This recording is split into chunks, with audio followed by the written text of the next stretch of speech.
You got some notable entries for you to look at with 53 cars. You had to guess there was probably going to be some pretty darn good drivers showing up here tonight in Port Royal, PA.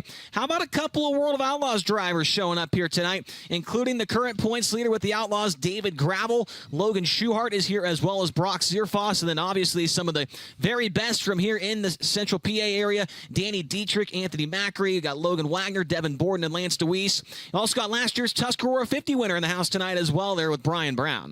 It just is a who's who of here in Central PA at the Port Royal Speedway for the Bob Wiekert Memorial. You know, when Todd and Ike and the rest of the Wiekert family got together this winter time, and they said, hey, we would like to have a meeting because we got something big planned, right, for the Bob Wiekert Memorial. And they're like, hey, we want to pay $75,000 to win. We want the best of the best in 410 sprint car racing action here, and that's exactly what we have, Chase. The highest paying Bob Wiekert Memorial, the highest paying race ever at Port Royal Speedway, and the most cars they've ever had for this event as well. The track facts, well, you're getting a good look at the racetrack from up above via our drone camera here.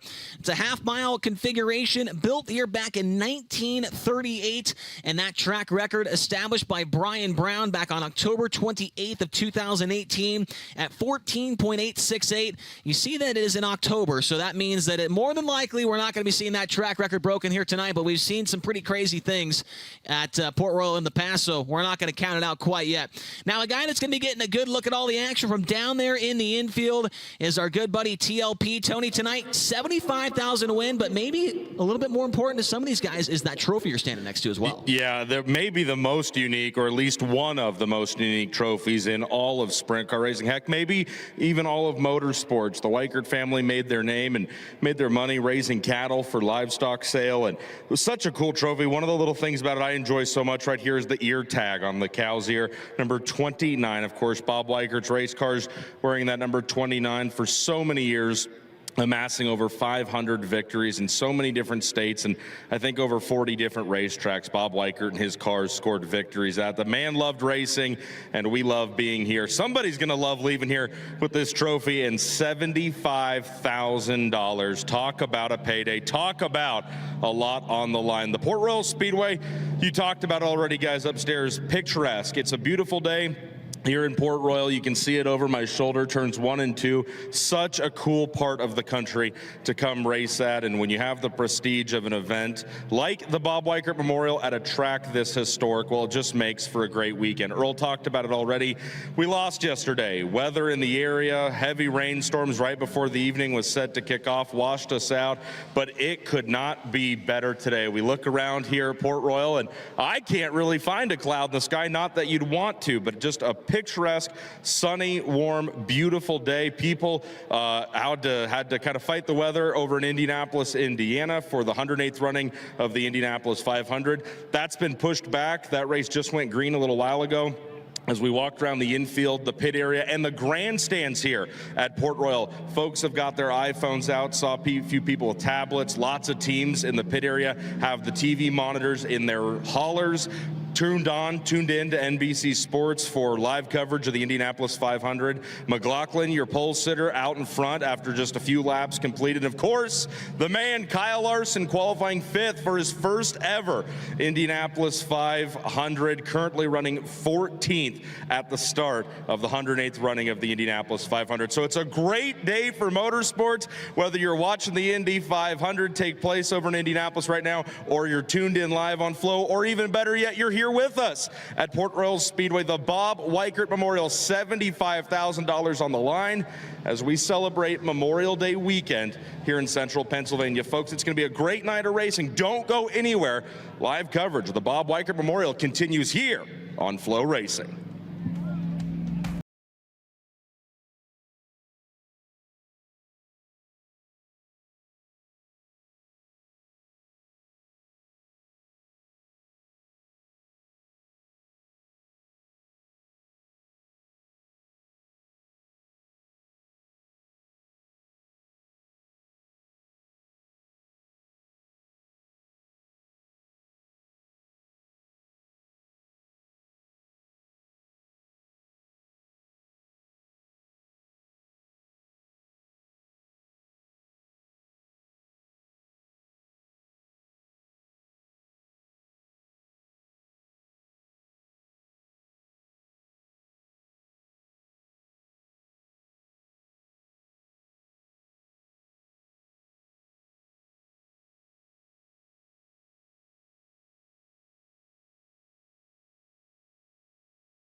The Outlaw Point Leader has rolled into town, David Gravel, chasing $75,000, and we were just chatting about how you love this place, and so does your car owner. The decision to come here, though probably late, why the decision to come to this race? It really hurts my heart that we don't go to Port Royal anymore. Definitely one of the most up-and-coming tracks to really solidify themselves as a top 3 or 5 racetrack in the country, and building big events, and just how much this Weikert race jumped to this year, and then obviously what the Tuscarora pays. So, you know, I always love coming here with the Outlaws and at the end of the year in October, and 75,000 to win. You know, we just been racing normal races, so when you get an opportunity to run for $75,000, you don't really get that opportunity very, very often. So I feel like it's a track that we're pretty good at, and something we had to do a little extra driving for, but we believe it's worth it. The logistics, though, you guys are in Ohio. You just ran last night. Unfortunately, got into a crash. You guys had to help, you know, put the car back together. But go back to Fremont then. So it's Ohio, then over to here, and then back to Fremont, right? So not terrible logistics. You're not too far away. Yeah, it's like 6 hours each way, and we got to our hotel around 5 and woke up around 9:30. So, you know, we got a little bit of sleep, but you know, the weather is really bad across the country right now, and going to be raining all day in Ohio today and potentially in the morning. So we'll just see what happens, but we got to head west anyways after here. So after the race is over, we're gonna haul ass over to the Ohio and see if we get the race tomorrow as well. I asked Kofoid a similar question. Rico has been playing with you guys all year long, right? Like tweeting and stuff. How fun is it to come into a pit area and kind of have a little target on your back and go after these guys? Yeah, everybody's talking smack on social media that I'm winning races because Brad Sweet's not there. So I want to race against Brad Sweet as much as I can, and you always want to race against the toughest competition. So I'm really excited for these races where we're all going to be together, all the Outlaws and all the high limit guys. And I think it's going to be a huge build-up, and I think bigger than ever as far as build-up, excitement, and all that stuff. You know, best versus the best, and really looking forward to it. You have a YouTube show now, and you talk about it a lot, right? Just, I think, you know, and just from a bias standpoint, because I'm a huge World of Outlaws fan, and I always have been, right? I've been watching you race in the World of Outlaws forever, right? It's so good for sprint car racing just to have this much money into the sport, don't you think? Yeah, for sure. I think, you know, the money is going to be spread around a lot more. You know, there's a lot of money on the line with the Outlaws and a lot of money on the line with high limit. So I think there's more money opportunity for more broader spectrum of people instead of, you know, just the Outlaws kind of had it all, and you know, there was about 5 guys that took advantage of that. And you know, Brett Marks and Macri always did well doing their own thing as well, but it all comes down to winning those big races, and there's more big races than ever, more 6-figure paydays than ever in sprint car racing. So really excited. You know, it's cool. Brad's been winning the most races, leading the points. I've won the most races, leading the points. And just going to be interesting to see at the end of the year on earnings and who does what. And it's just a cool and interesting time in sprint car racing. As far as Port Royal, you've raced here a lot in your career, but what is this place like for you? You guys have a great big track program. There's no question about that. But a chance to win tonight, I mean, you guys feel like you have a better shot than anybody, right? I mean, you know, I feel like we're very confident right now, and we've been winning races. And Port Royal is actually a track I've never won at, but I feel like I finish on the podium a lot. So we'll see. You know, we're starting a little bit earlier today, so I think it's going to be pretty slick in qualifying. And, you know, we just got to qualify well and then heat race well. But yeah, I'm excited. I think we've been so close to winning here the last couple years, and I think we're just better this year than we've ever been as well. So excited for the challenge, excited to be at Port Royal and race for $75,000.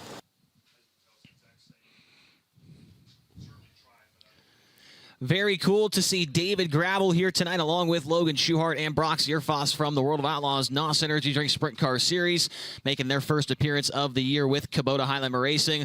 Obviously, a big deal to have them here, Earl. And, you know, you heard David kind of talking a little bit there about, you know, the people are only saying I'm winning races because Brad Sweet's on the Outlaw Tour and all this crazy stuff. But it is just such, like David said, such an interesting time in sprint car racing right now. We saw Buddy Kofoid show up with Kubota High Limit Racing at Kokomo. We saw Landon Crawley back at Riverside in Arkansas. It's been kind of fun seeing those guys pop in and out of the series every now and again here. And, you know, he mentioned it of how great the payouts are right now for sprint car racing, right? That's why these guys are going to other sanctioning bodies races, because there's money to be made, right? And that's how great the sport has become. For years, 410 sprint cars has been behind the 8 ball when it comes to payouts, right? You look at the super late models around the country. You look at the Lucas Oil Late Model Dirt Series. You can watch them here on FloRacing and how great their payouts out, how many great big paying shows they have for the season, right? So sprint cars has always been behind, but within the past 3 to 5 years, it has been building. The payouts have been better. You can see more and more events, not just races, but events. And that's exactly why he's here, because the Bob Weikert Memorial is truly an event. It really is. They've got so much going on here throughout the last couple of days just to make this into an event. Got that golf tournament that kicked things off. Yeah. They had the Indy 500 watch party going on. They got the kids zone. They got, I mean, all kinds of them. I can't even remember all of them because there was such a long list of different things that they had going on here at this race this week, which is very, very cool. Gets people to come back and be invested in an event like this.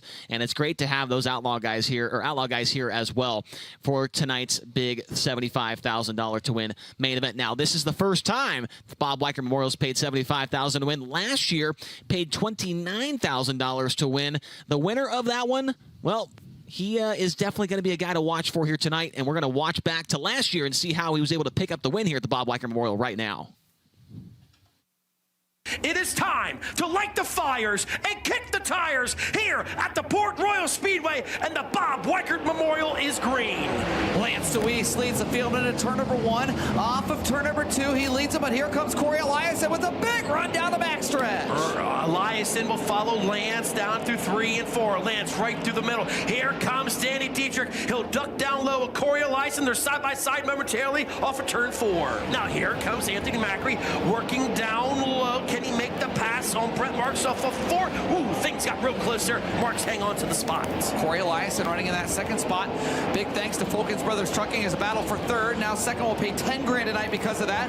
Battle for third, picking up though. Here comes Dietrich going after Corey Eliason for second, and he's got Mike Wagner hot in tow. Mike Wagner has found something in the middle of this racetrack. He'll now duck right behind Dietrich. Dietrich, he's going to move it to the runner-up spot off of turn number 2. No, he leads the lane there for Corey Eliason. He'll drive back by. And Macri shoots by Brent Marks, move Anthony Macri into the fifth, or up in a spot. Now Marks comes back at him over in 3 and 4. Great battles all over Port Royal from second. Oh, what a move by Danny Dietrich. Wow. They are dipping and diving here on the front stretch. Here comes Mike Wagner. Wagner looking to go 2 for 1 off of turn number 2. Can he do it? He'll pull right alongside the Weikert's livestock number 29, and he will make that pass. How about it? Mike Wagner looking good in this feature event. And there goes Eliason off the bottom trying to take the spot. Wagner has it. Look at Danny Dietrich on the move once again. 4-car battle for second, third, and 4. And with Lance DeWeese in lap traffic, these drivers are starting to close in on him ever so slightly. Mike Wagner in second, Dietrich in third, Eliason in fourth, and Devin Board in fifth. And here comes Macri up on the high side. Now a 5-car battle. He misses the high side just a little bit as Mike Wagner hangs onto the spot. Lance's lead cut about half a second that time. Eliason and Border side by side for fourth. Now, here comes Anthony Macri. He shot out of a cannon there on the back straightaway. He'll drive by Corey Eliason for fifth. Anthony Macri is the man on the move, but Lance DeWeese's lead nearly 3 seconds last time by now sits at just over 3 seconds. Lance pulling away in lap traffic as Anthony Macri rolls the bottom side by side for a moment with Devin Borden for fourth. Devin Borden has Danny Dietrich in his sights as Dietrich has Mike Wagner in his. They both go high. Borden taps the guardrail. There goes Concrete Kid right down low. Can't quite complete that pass as we just have 16 laps to go in this one. Zeb Wise trying to go 2 for 1. Zeb Wise picks up Brent Marks and Corey Eliason in one corner. Marks works the bottom. Wise bangs off the fence and loses the spot to Marks down the backstretch. What a move by Devin Borden. A slide job from hell to get by Danny Dietrich. Couldn't complete it. He tapped the guardrail for turn number 4. Boy, battles all over Port Royal Speedway once again. Steve Stively and gang giving us a heck of a track. Anthony Macri now looking to make the pass on Danny Dietrich. As this time by, we are halfway in night number 2 of the Bob Weikert Memorial. Side by side for the final podium spot. Anthony Macri goes after Danny Dietrich. Move Macri to third. Dietrich stays high on the fence, and he's bringing Devin Borden with him. Things stay clear of the goose, and Macri tags the wall good. Down the backstretch, so Macri going to go after Mike Wagner for second. He's got him into turn 3. There goes Anthony Macri. He's into the runner-up spot. Wagner looking to go down low, side by side, as we are 2 by 2 here off of turn number 4. Just 5 laps to go. Lance DeWeese looking to get Port Royal victory, 122, and his 3rd Bob Weikert Memorial. Macri wasn't able to gain there, but DeWeese wasn't able to add to his lead. 4 laps to go. It was 2.69 seconds last time by. Macri doesn't appear to be closing in too much. 2.02 actually took 0.6 of a second off. Lance DeWeese has lap traffic in front of him, but he has 1 lap car separating him from Anthony Macri. Lance DeWeese goes underneath the Bobby Rahal scoreboard for the final time. A 2-time Bob Weikert Memorial champion. His 3rd win of the season, career win 122 is worth 29 large at Port Royal. Anthony Macri 2nd, Mike Wagner 3rd.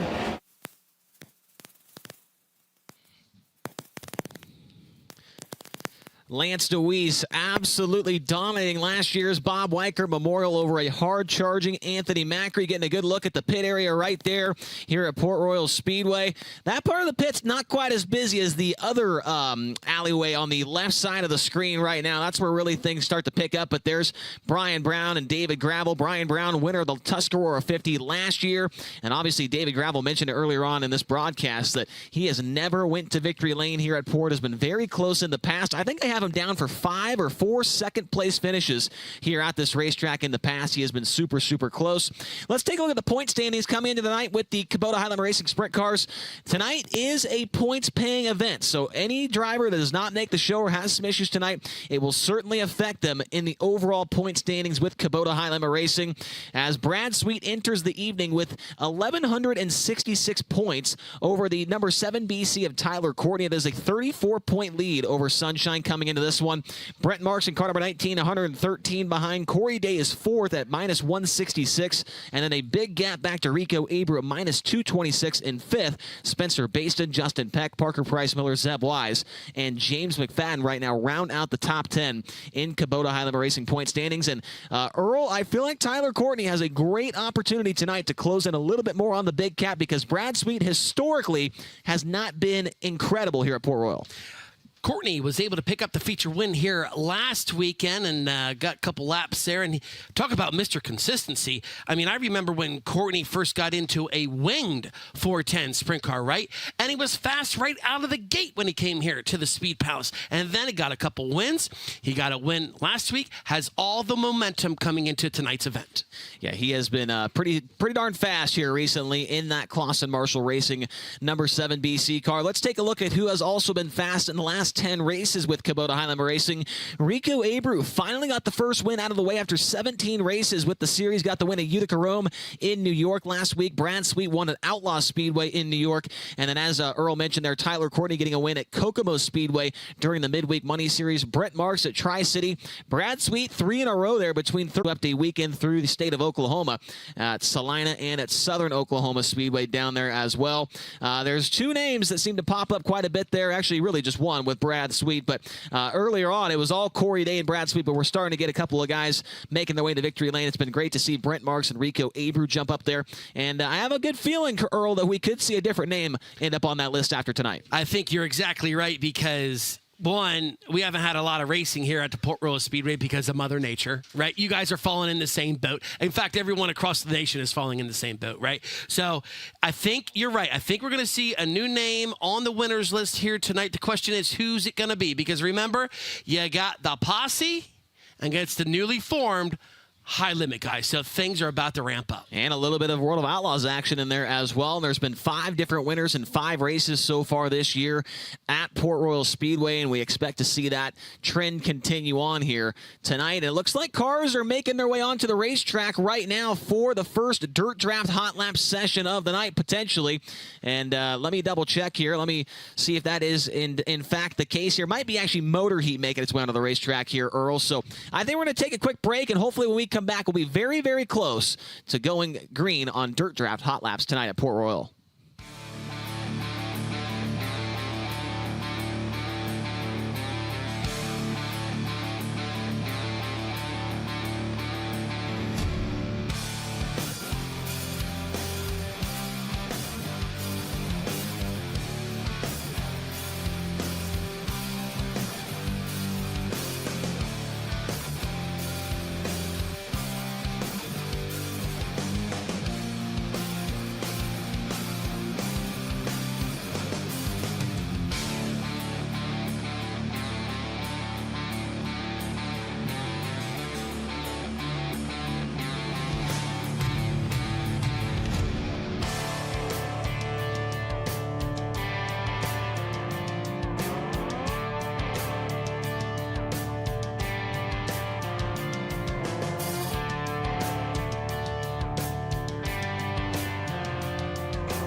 Memorial, Pennsylvania, the big half mile for tonight's Bob Weikert Memorial. 75 large to win here tonight. Earl, cars getting fired off right now for some engine heat before we get it back onto the racetrack here for Dirt Draft Hot Laps, and it gives the opportunity for the fans here to get a good look at maybe a couple new paint schemes tonight, or maybe just a couple drivers they haven't seen in a while around here. Yeah, I mean, I was just looking at Logan Schuchart as he makes his way to the infield in turns 3 and 4. New paint scheme for him. That thing is absolutely looking great. I mean, look at Chase Dietz. He's also out there. We'll introduce these drivers a little more formally when they come out for this evening's hot lap sessions. And yeah, great pick right there. Schuchart has some laps around here. Past feature winner at the Port Royal Speedway as well.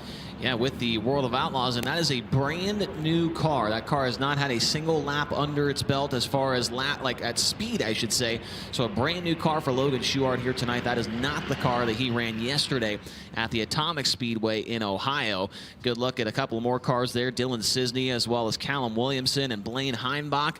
Another guy that's somewhere down there, maybe close to them, is Tony Laporta. Tony, what kind of trouble are you getting yourself into down there? Well, I'm down here as cars pull off after engine heat, and we're trying to get interviews with these guys as they go by.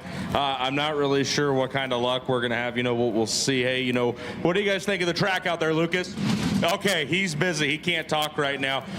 But you talked about already, this place is big, right? Port Royal Speedway, the Speed Palace half mile. We have been hooked up by our man Steve Steinley with Jake's Custom Golf Carts. We've had this rig rolling up and down the road with us at Kubota High Limit Racing all season, and it sure is handy. Jake's Custom Golf Carts is the sponsor of the redraw wheel tonight. Chase, I know you love talking about the redraw wheel, but man, Steve does such a great job with track prep here at Port Royal and Jake's Custom Golf Carts. We really enjoy having this golf cart with us, getting up and down the road. When I'm in it, driving on the left side, they got to kind of reinforce these left side shocks and springs a little bit, but Steve takes care of us. Jake's Custom Golf Carts.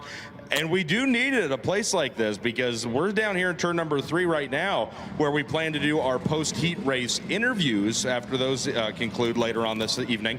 But if there's something that happens way down there in turns 1 and 2, well, I mean, folks, you can just tell by looking at me, I'm not a real big runner, okay? So Jake's Custom Golf Carts is going to get Will, our wireless camera guy, and I down to whatever happens anywhere here at the Port Royal Speedway. So just big thanks to Steve and everybody at Jake's Custom Golf Carts. As I was talking about earlier, the Indianapolis 500, the 108th running, going on right now, tonight as we speak. Typically the race complete a little bit earlier in the afternoon, but just like we had to fight rain here yesterday, they had to fight rain at the world's greatest race course in Speedway, Indiana. It sounds like Larson maybe up to the 10th position after slipping back following an early caution. Scott McLaughlin from Team Penske still your leader. Chase, I know you're glued into the Indianapolis 500 broadcast right now, aren't you? You're probably watching up there in the booth. I am, yes. We actually have 17 TVs up here, and they are all with different onboards of each and every car that is in the race. Well, not all of them, because I think there's like 33, right? We've got 17 onboards going on up here in the booth. They're actually covering all the windows, Earl. Actually, Tony, what do you got to say about that, actually? Oh, I mean, I'm just impressed that you knew there were actually 33 cars in the Indianapolis 500, and we keep trying to, I think all the cars are off. Maybe we're going to try and get an interview with one of these push trucks as they go by. Yeah, timing not ideal with the Indianapolis 500 getting pushed back due to weather. But like I said, walking through the infield and the pit area and the grandstands, everybody seems to have some way of tuning in to be able to watch that race tonight. Of course, a little bit later on the Coke 600, but even they're under a threat of inclement weather after they get going down in Charlotte, North Carolina. Well, it is the greatest day in motorsports, they say. F1 at Monaco, NASCAR, the Coke 600, Indianapolis 500 as well. We'll throw it in there. And the Bob Weikert Memorial. Exactly. We're going to add that in there as well. Real quick, Earl, that golf cart that Tony was talking about there, it's actually not, there's a little bit more to it, right? So at the end of the year, the driver that has the most Jake's Golf Cart's fastest lap awards in the feature will actually get that golf cart at the end of the year. Which is kind of cool. I mean, that's kind of cool. I mean, I play golf. You play golf. I would love a golf cart. You know? Yeah, I would love a golf cart. Actually, when I go golfing, I don't even get the golf cart anymore. I just get the little push, deal. You know? No. I'm golf cart all day. I am not walking 4.5 hours to a course. Yeah. Oh my goodness, not. I mean, maybe that's why you know, you should stretch and have a little bit of back problems earlier this weekend? Yeah, well, it's still happening right now. We had to take a couple of Advils here. I think we either Mike Hess thinks I pinched a nerve or somebody else thinks I got a dislocated rib here. But we are going to make it through. Brent Marks sent me a pretty special recipe of things to get me through the night here, so we've done that and we're feeling all right.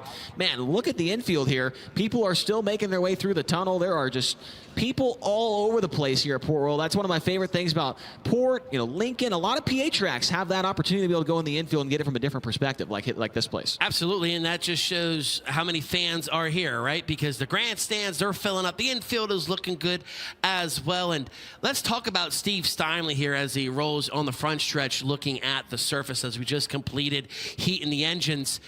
You got his work cut out here this morning, right? Yesterday, we had two major storms come through the area. The first storm was around 3 o'clock in the afternoon, dumped about an inch and a half of rain within 45 minutes. Then, unfortunately, we had to call the race, but that did not halt the activities we had throughout the night because we still had the band Gravy play a show for all the campers and the fans that chose to stay. And then we had another major storm, and we were talking to Steve, and he's like, well, see what happens on the overnight. Luckily, it did not rain on the overnight. He got here at the crack of dawn, did what he needed to do, and look, track is coming in just fine. TLP, what do you got for us down there? Well, you guys were talking about, well, first off, Earl was talking about Chase's back maybe hurting. Well, when you play 36 holes of golf every day, I do think that might lead to the back problems you're experiencing, Chase. But you talk about all these tracks in Pennsylvania, I'll be able to enjoy that infield viewing experience. We got folks lined up and down the back straightaway here down in the infield, and they are taking in the action. Well, the action hasn't started just yet, but they are adding to the atmosphere down here. We got folks down here enjoying the beautiful weather. We got some folks enjoying Miller Lights. We got folks enjoying ices. So, kind of a wide spectrum of beverages you can consume here at the Port Royal Speedway. Me, it's been water all day, I swear. But yeah, such a nice, beautiful green grass manicured infield here at Port Royal Speedway. So whether you're talking about the racing around the track or how to enjoy it in the infield or in the grandstands or even the suites here at Port Royal Speedway, Brad Sweet talked about it back in the pit area. David Gravel talked about it. They both are of the belief that this is one of the top 5 tracks in the country. I believe it was Brad who said this is his favorite place to come in the state of Pennsylvania easily. And they both referenced the money that gets put into this venue and this property. Every time they've come back here, they feel like they've seen something improve here at the Port Royal Speedway. And it's awesome to get to come and sit down in the infield and really get a different sensation for the speed of these 410 wing sprint cars as they shoot on down into turns 3 and 4. Now, Tony, believe it or not, roughly about 25, 30 years ago, right where you're standing, that used to be the pit area for the 410 sprint cars, right? So we had pit areas there in 3 and 4. That's where the sprints parked. And then in 1 and 2, that is where our stock car divisions pitted. And then, you know what? The trailers kept getting bigger and bigger. It was a little hard for the fans to see turns 3 and 4, regardless if you were spectating from the infield or the grandstands. And then the fair board got together with the promotional team at that time and said, hey, we got to move these pits out to where they are at now. So believe it or not, Tony, you are standing in the old pit area. Well, you bring up, that's a great point, Earl, because walking around the pit area here this afternoon, trying to familiarize myself with all of the drivers, the teams, and the race cars that are here to race for $75,000. Well, it was a tall task because there are so many strong locals up here in Pennsylvania and just cars and drivers we don't see very often. One of them was Bree Hershey, and she told me a story about the pits being here in the infield. She talked about right after being born, her dad, Tim, was racing so often around central Pennsylvania that it was a time before kids were allowed in the pit area here at Port Royal Speedway. So Bree told me about times that they would be down here in the infield and her mom would have to actually pass Bree as a baby over the chain link fence so her dad could see her, hold her, and be with her for a few minutes before the night began and he got in the car to go racing. So yeah, I've actually already heard about how the pits were down here in the infield at Port Royal Speedway, and just such a cool atmosphere down here. It's such an awesome venue. Sure is. And I mean, you look over your right shoulder there, Tony, on the back straightaway. What about it? I mean, you got houses right there. I wouldn't be surprised if we saw some race fans sitting on their front porch taking in the racing action here tonight. Looks like we've got cars making their way onto the racetrack for the first hot lap session of the night. That hot lap session is brought to you by the guys at Dirt Draft. They'll be the presenting sponsor of hot laps for every high limit racing event in 2024. The Dirt Draft app allows you to play against hundreds of dirt racing fans across the country. Simply select 5 drivers each night while staying under a $100,000 salary cap and accumulate points in the process. Use those points in the speed shop to buy all kinds of things. Download the Dirt Draft app today or visit dirtdraft.com for more information. We've got cars on the racetrack for Dirt Draft Hot Lap Session number 1. They are led out by the driver out of Alice Springs, Northern Territory, Australia. It's the Mobile One Toyota Racing Development, Roth Enterprises, HR Livestock Transportation, number 83 of James McFadden. James McFadden in car number 83. And from Higginsville, Missouri, in the Casey's, FEP, Andy's Frozen Custard, Fultz Excavating, Impact Signs, Ditzfeld Transfer. Car number 21, this is Blackjack, Brian Brown. Brian Brown in the 21. Also on the Speedway from Allenwood, Pennsylvania, that's the Calvin Excavating, White Bread Titanium, Hauk Trucking, Fultz Auto Body number 33 of Derek Hauk. Derek Hauk in car number 33. And from Warrington in the AH Cornell and Son, Glendale Labradors, car number 55, that's Dominic Malaire. Dominic Malaire in the 55. And the most recent winner with Kubota High Limit Racing makes his way onto the Speedway now. From St. Helena, California, the Rico Abreu Curbagajanian Racing, El Bandito Yankee Tequila, Mesilla Valley Transportation, Bear Printing, Pacific Boring, number 24, it's Rico Abreu. Rico Abreu in car number 24. Should have a couple more making their way onto the racetrack here. That is 5 cars out there. We got a couple more making their way to the Speedway right now. A guy that's making his way to the Speedway now, Earl, he's got a little bit of experience around this place. Yeah, no doubt about it. 5-time track champion, Chase. Believe it or not, he was the only driver in all of track history to get 5 consecutive 410 sprint car titles to his name. Kaufman, familiar with that name, Keith Kaufman, the man from Mifflintown, he was the one to set the record at 4. Logan Wagner, you can see him right there. He's from Harrisonville.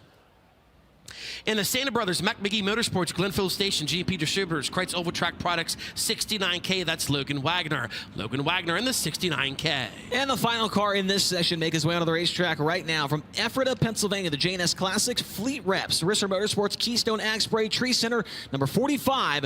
It's Jeff Halligan. Jeff Halligan in car number 45. Once again, the track record, I don't know if we're going to get anywhere near it there, Earl, but it was set by Brian Brown, who's out there on the racetrack right now. Back in 2018 at 14.868. Obviously, track record, if it is broken during hot laps, that does not count. That track record must be established in qualifying, but we are looking to see if we can get anywhere close to that time. If we're in the mid-15s, and that's probably going to be a good sign for competition director Mike Hess to say, all right, we are ready to go into qualifying, and that you get a look at the most recent Tuscarora 50 winner coming off of turn 4.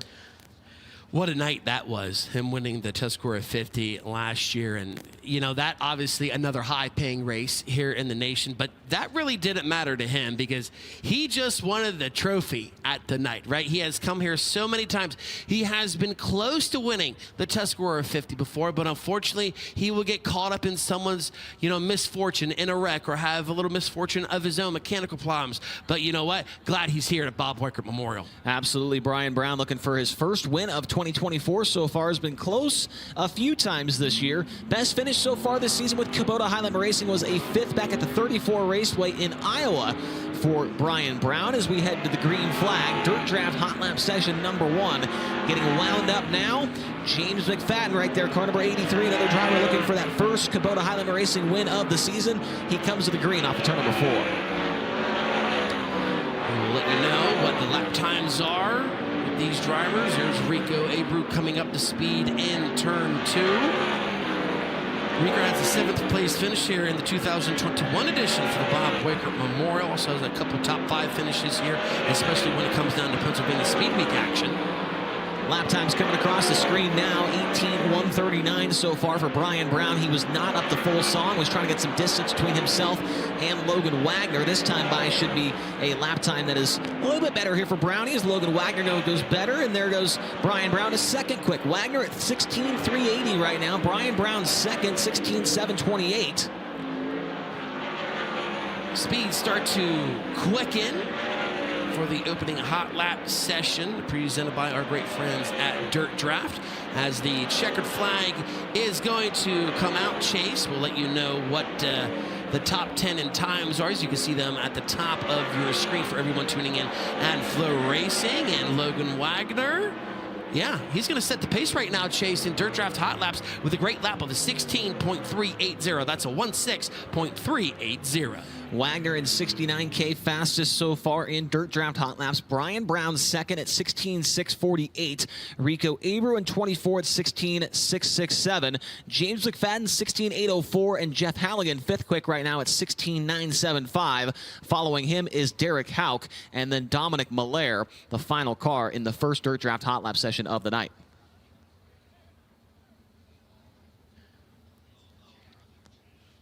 So the infield, Chase, is about to get filled up with a plethora of sprint cars, because traditionally here, that's where they're going to go after they are done with hot laps and put on the final touches for when they come out in qualifying, because whoever sets fast time overall, courtesy of Packers Concessions, are going to take home $500. That's a pretty darn good start to the night for whoever that is, as we got the next set of cars rolling onto the racetrack now. First one, he's on the left side of your screen if you're watching at home on Flow, from Selinsgrove, Pennsylvania. That's the Packers Concessions Mertz and Associates Century 21 Creasy Signs Victory Fuel number 12 of Blaine Heimbach. Blaine Heimbach in car number 12. And from Salfordville in the Trans East Equipment Pioneer Pole Buildings, Ken's Tire, car number 51, that's Freddie Raymer. Freddie Raymer in the 51. A World of Outlaws winner here in 2023, one of our full-time high rollers out of Angola, Indiana, the Sundollar Restoration, Ford Performance, Sage Fruit, Race Shooting Foundation, Hager Realty, number 26. It's the 26-year-old driver, Zeb Wise. Zeb Wise in the 26. And good to have this driver back in competition from New Freedom in the DL George & Sons, West End Sunoco, Dawson Performance, Kreiner's Racing Engines, DMI, car number 27S, that's Robbie Kendall. Robbie Kendall in the 27S. And from Bremerton, Washington, this is the Glenville Station, Hidden Hoof Hollow Farms, Jennings Racing Control Systems Design, Riverbend Wedding Venue, number 23M. It's Michael Millard. Michael Millard in the 23M. And rolling in the turns number 1 and 2 from Elverston in the Charpak Cole, Moose Meadows, Cozy Close, Tensor Aviation Studio 895. This is Austin Bishop in the 35. Austin Bishop in the 35 tonight. And from Enumclaw, Washington, the Casey Kane Race with Mike Kerr, Brumo's Collection, Factory Kane Shocks, Kane Screen Print number 9. It's Casey Kane. Casey Kane in car number 9. Also out there in this hot lap session from Myerstown and M&M Painting and Construction, McRubid.com, Baps Paints, Livewire Customs, car number 19, that's Brent Marks. Brent Marks in the 19. And the final car in this session from Selinsgrove, Pennsylvania, it's the Roast Post, Center Roofing and Contracting, Victory Auto, BK Motorsports, number 77. It's Mike Walter. Mike Walter in the 77. Earl, you mentioned Brent Marks there. He is the DJ of the night with Kubota High Limit Racing. The music you'll be hearing over the speakers tonight at Port Royal and over the airwaves on FloRacing will come directly from a playlist put together tonight by Brent Marks. So enjoy the musical stylings of him during the heat races, the C main, the B main, and the feature as well, as we go green in Dirt Draft Hot Lap session number 2. Remember, they're all chasing Logan Wagner. He was the fastest after the first hot lap session, brought to you by Dirt Draft. See what the second session has here. There's a good look at Brent Marks making his way to the top of the racetrack in 3 and 4. Nobody able to jump into the top 5. As I say that, Mike Walter goes into the top 5 in car number 77 at 16.913. He's followed by Casey Kane now at 16.936. Also, there you have Robbie Kendall.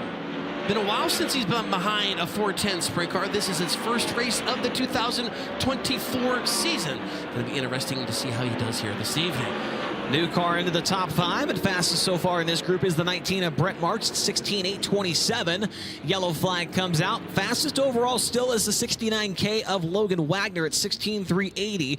Brian Brown, Rico Abreu, and James McFadden from hot lap session number 1 still at the top 4. Brent Marks 5th at 16.827. He's followed by Mike Walter in 77 at 16.913. Casey Kane in 9 at 16.936. Jeff Halligan, 16.975. Zeb Wise, 17.1 17.064. And Derek Hauk, the top 10 right now at 17.140.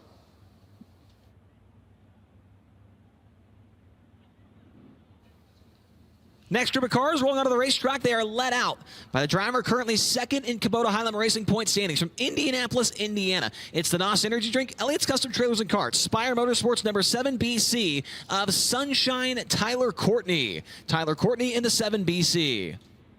And from Apollo, in the Mercedes Motorsports, Ducati of Pittsburgh, Diesel Property Management, MAV Motorsports. Car number 42, this is Cy Lynch. Cy Lynch in the 42. And a very cool paint scheme tonight for the driver right next to him from Raymond, Washington. It's the Traco Heavy Industrial, Mountain Ridge Metals, Patton Sons, Moose Blocks, Hohen Schilt Welding, number 23 of Devin Borden.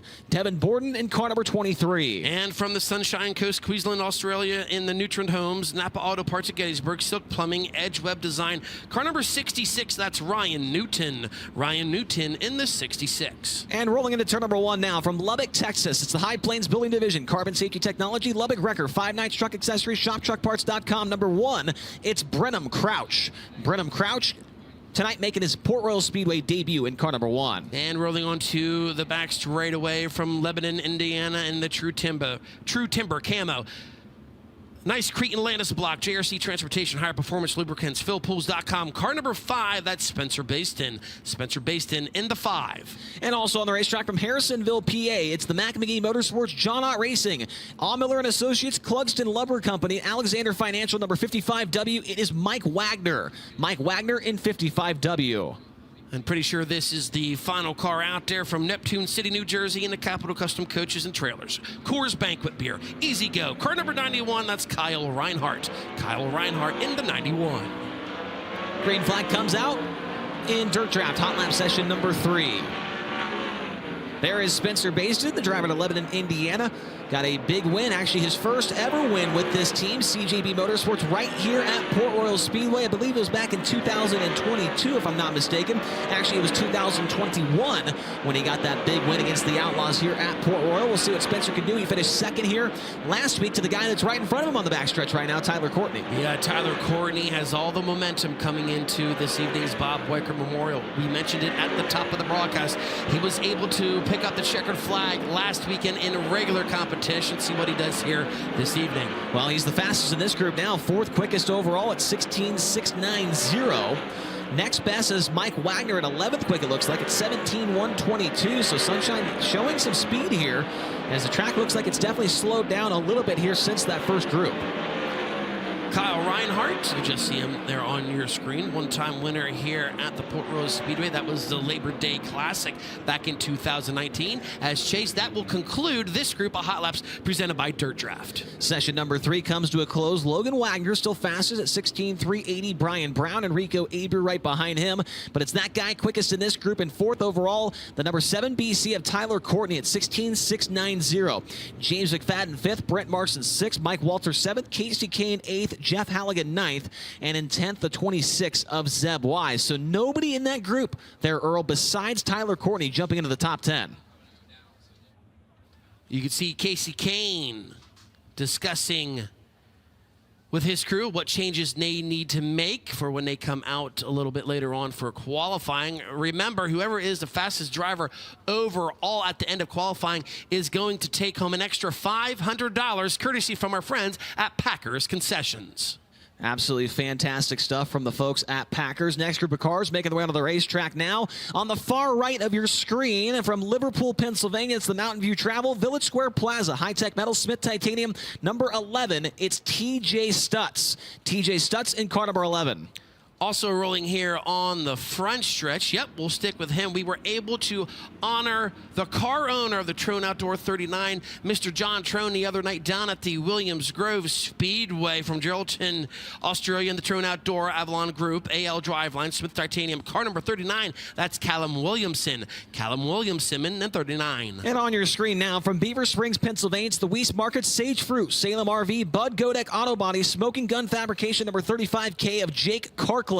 Jake Karkland in the 35K. And from Canton, Illinois, in the NOS Energy Drink, Zip Bonds, Logan Contractor Supply, Elliott's Custom Trailers, TK Concrete. Car number 55, this is Chris Wyndham. Chris Wyndham in the 55. And a great-looking car rolling his way into turn number 1 now out of Gettysburg, PA. It's the Derek Snyder Self-Made Racing, Weikert's Livestock RV 4-wheel drive, York Excavating number 29.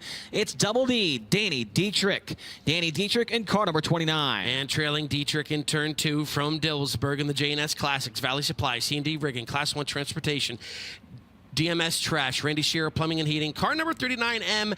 This is the Concrete Kid of Anthony Macri. Anthony Macri in the 39M. And right behind him from Hanover, Pennsylvania, it's the Dryden Duramax, C&D Rigging, Federated Auto Parts, Shiloh Paving and Excavating number 1S of Logan Schuhart. Logan Schuhart in the 1S. And from Jonestown in the Moose's LZ Bar and Grill, Heavy Equipment Loaders, C&D Rigging, Adamski Trucking, Milton Hershey School, High Performance Loop, car number 3Z. This is the Jonestown Jet of Brock Zierfoss. Brock Zierfoss in the 3Z. Green flag comes out here at Port Royal Speedway in Dirt Draft Hot Lap session number 4. Remember, when we get into Capital Custom Trailer qualifying, it is all one flight here with points being awarded to the fastest qualifiers, and it'll go down from 3 points from P1, which is 150 points, down 3 points thereafter for every position through 53 cars. Checkered flag comes out. Fastest in this group so far appears to be Logan Schuhart. He goes up to 4th quick at 16.678.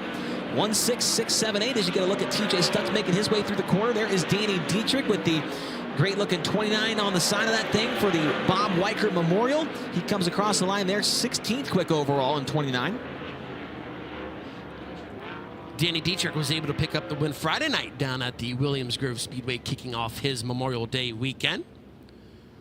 Looks like Logan Wagner is still fastest, 16.380. Brian Brown, Rico Abreu. Logan Schuhart jumps up to 4th quick, 16.678. Tyler Courtney 5th. James McFadden, Brent Marks, Mike Walter, Casey Kane, and Jeff Halligan right now the top 10. So in the last 2 groups, only 2 cars have jumped into the top 10, that being Schuhart and Courtney, as we get set for another session as they make their way onto the racetrack right now.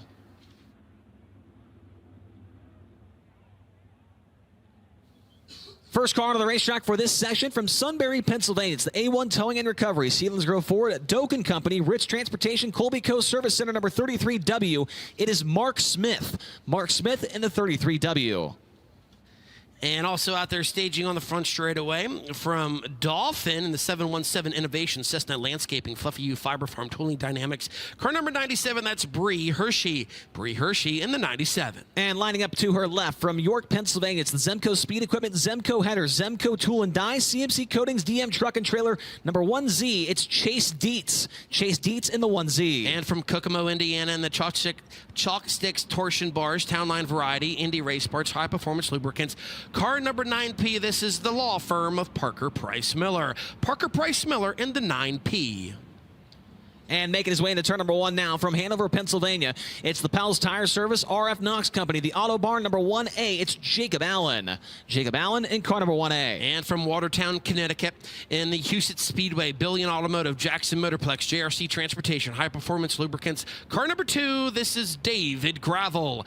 David Gravel in the 2. Final car in this session making his way into turn number 1 now from Dillsburg, PA. It's the Chet's Trunks RV 4-wheel drive, Eric's Tent Shop, Bruce's Speed Shop, Advanced Tooling Solutions number 47K. It's Cody Lehman. Cody Lehman in car number 47K.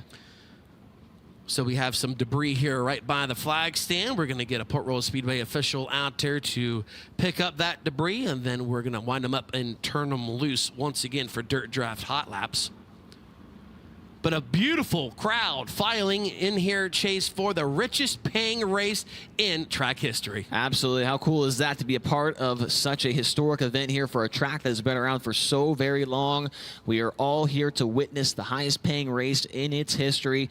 And we had him on the screen just a moment ago. Mark Smith in 33W. One of the more confusing situations yesterday when cars were unloading there, Earl, was Mike Walter. That is actually his car, but he is driving a different car, the 77. And so far this year, I would have to believe that is probably the 3rd or 4th different car that Mark Smith has ran with Kubota Highland Racing alone. And tonight we'll see how he goes for the 33-time Port Royal Speedway winner here. There you have Jacob Allen getting the green flag as he makes his way into turns number 1 and 2. Was able to have Jacob in competition here just a couple weeks ago. He was able to catch up with him. He wanted to get some track time coming into this evening's Bob Weikert Memorial. We'll see if anybody can jump into the top 10 in this session as David Gravel goes up to 11th. There goes Parker Price Miller. How about that? 8th quick at 16.874 for car number 9P. Remember, PPM working still in this series right now with no crew chief after the departing of Bernie Stubjen, and now it's been PPM and his crew guys just trying to make the calls, and he's been pretty solid here the last couple of weeks with Kubota High Limit Racing, as he currently sits 8th on the speed charts here in Dirt Draft Hot Laps. David Gravel making his first laps around the Port Royal Speedway. Right now he is 12th quick in Dirt Draft Hot Laps as the checkered flag comes out. So Logan Wagner still fastest, 16.380. Then it's Brian Brown second, Rico Abreu third, Logan Schuchart fourth, Tyler Courtney in fifth, James McFadden sixth, then Brent Marks seventh. Parker Price Miller the fastest in that group and eighth overall at 16.874. Mike Walter ninth, and Casey Kane rounds out the top 10 right now. Still got plenty of cars to make their way onto the racetrack. We've had, let's take a look here at how many we've had come onto the track so far. And the answer to that is it looks like 39 cars have come onto the racetrack so far. So still a lot to go, at least another 13 or so. We had 53 cars show up here tonight, as some more of them make their way onto the racetrack right now, Earl. They sure do, and we'll start closest to the outside wall. He's from Lebanon and the Adams Auto Sales, Fredericksburg Eagle Hotel, Key Warranty, Blue Rock Farms, Garden Spot Auto Action. Car number 99, that's Devin Adams. Devin Adams in the 99. And next to him from New Oxford, PA, it's the Weaver's Body Shop, KR Perry Trucking, Big Daddy's Grill, Major League Sports Bar, Imes Auctions number 33. It's Gerard McIntyre Jr. Gerard McIntyre Jr. in the 33. And from Royersford in the Kaufman Financial Service, Sunny Hill Farm Trucking, TC Transportation, car number 17B, that's the Royersford Rocket of Stevie Buckwalter. Stevie Buckwalter in the 17B. And making his way into turn number 2 now, the current points leader with Kubota High Limit Racing. He's from Grass Valley, California. The Casey Kane Racer, Mike Curb, Napa Auto Parts, Brumo's Collection, Maximum Race Wheels number 49. It's the big cat, Brad Sweet. Brad Sweet in car number 49. Also out there in this hot lap session from Clovis, California. In the Sander Engineering, Four Seas Construction, Autry Plumbing, Sencal, Driven to Save Lives. Car number 14, that's Corey Day. Corey Day in the 14. In turn number 2, it's the mayor of the city from Port Royal, PA, the Valley Supply, Dryden, SCA Incorporated, Gibbsville Cheese, Juniata Concrete number 5C of Dylan Sisney. Dylan Sisney in the number 5. And final car out there in this hot lap session, he is from Mechanicsburg. And the Hollinger Allebach Racing, Old Milwaukee, Orange Crate Brewing Company, Bear Hill Gang 5W. This is the beer wagon of Lucas Wolf. Lucas Wolf in the 5W. Green flag comes out. Dirt Draft Hot Lap session at number, I'm losing track, I think this is number 5, if I'm not mistaken here, Earl, as they get their way under, or get under green here. Without giving away too much, we do have something special for the fans tuning in on FloRacing. Oh, yes. Coming up a little later. You may be able to see it, but yeah, something special. It's going to be great here tonight, but see what kind of lap times these drivers have here. As you can see, Corey Day working his way into turns number 3 and 4.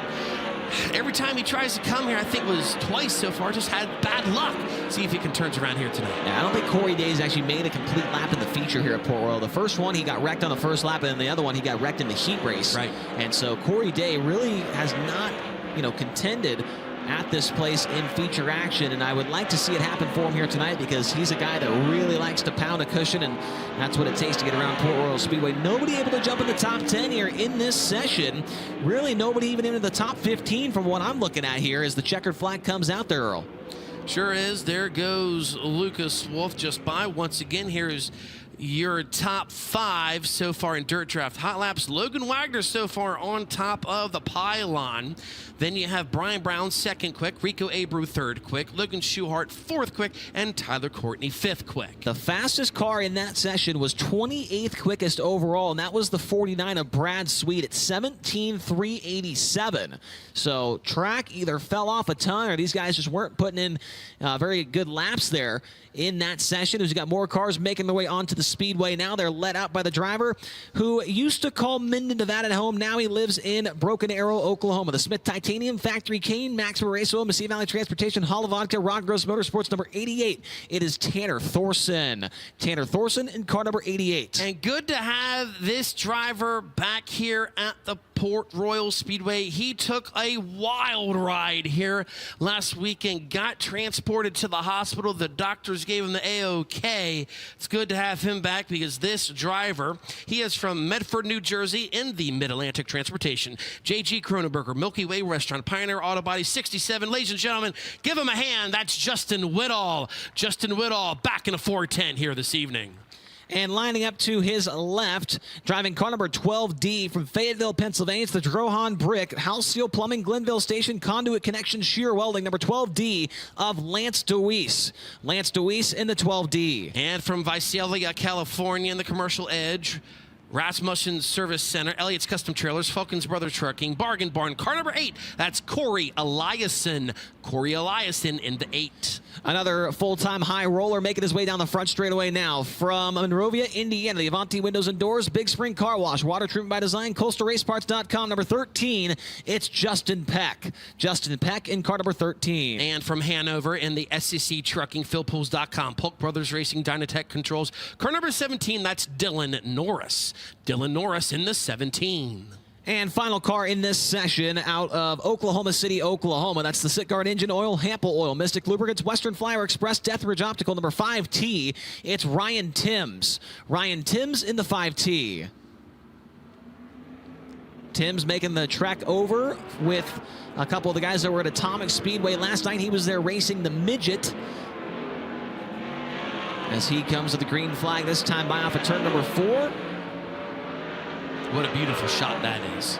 Looking at all the drivers getting on top of their mules, checking out to see what the other drivers are doing, to see which way is the fast time around here, and see what you got to do to make those final adjustments before you come out for this evening's qualifying. And qualifying so very important here tonight with the points that are attached to it.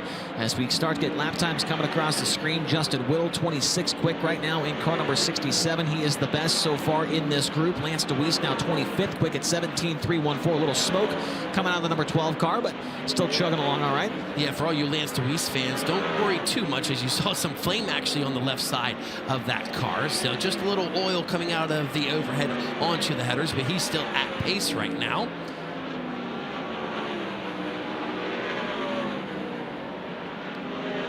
Still nobody really able to jump into the top 20 here. DeWeese still the fastest at 25th quick as the checkered flag comes out. So this qualifying session going to be extremely entertaining, as the drivers that went out earlier, the track was completely different than what it is right now. It's already starting to show some slick spots, and if it gets up on the wall here, we might be in for a pretty fun qualifying session here.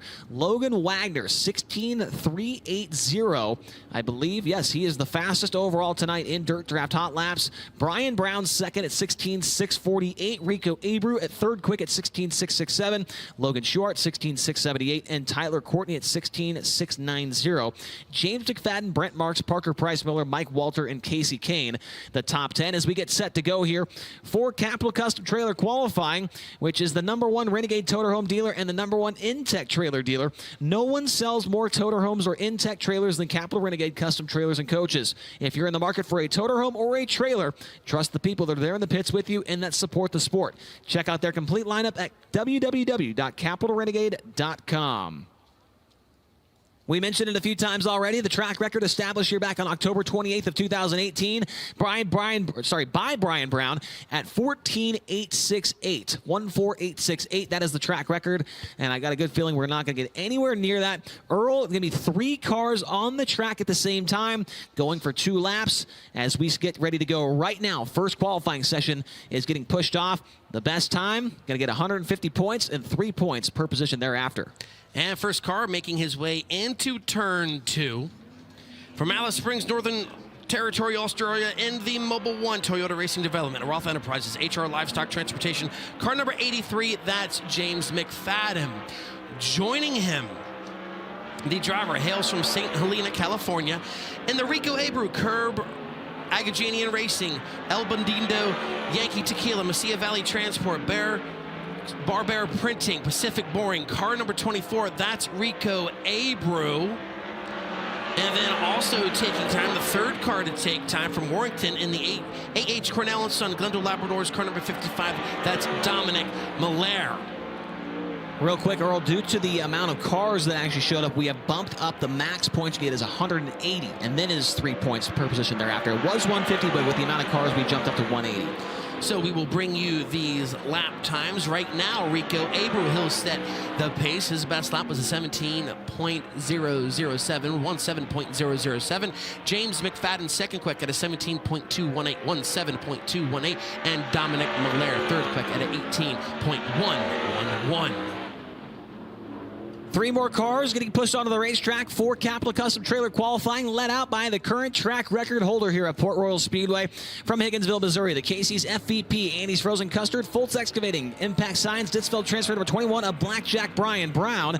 And also on the racetrack from Ephrata, Pennsylvania, the J&S Classics Fleet Reps, Risser Motorsports, Keystone Ag Spray, Tree Center number 45 of Jeff Halligan.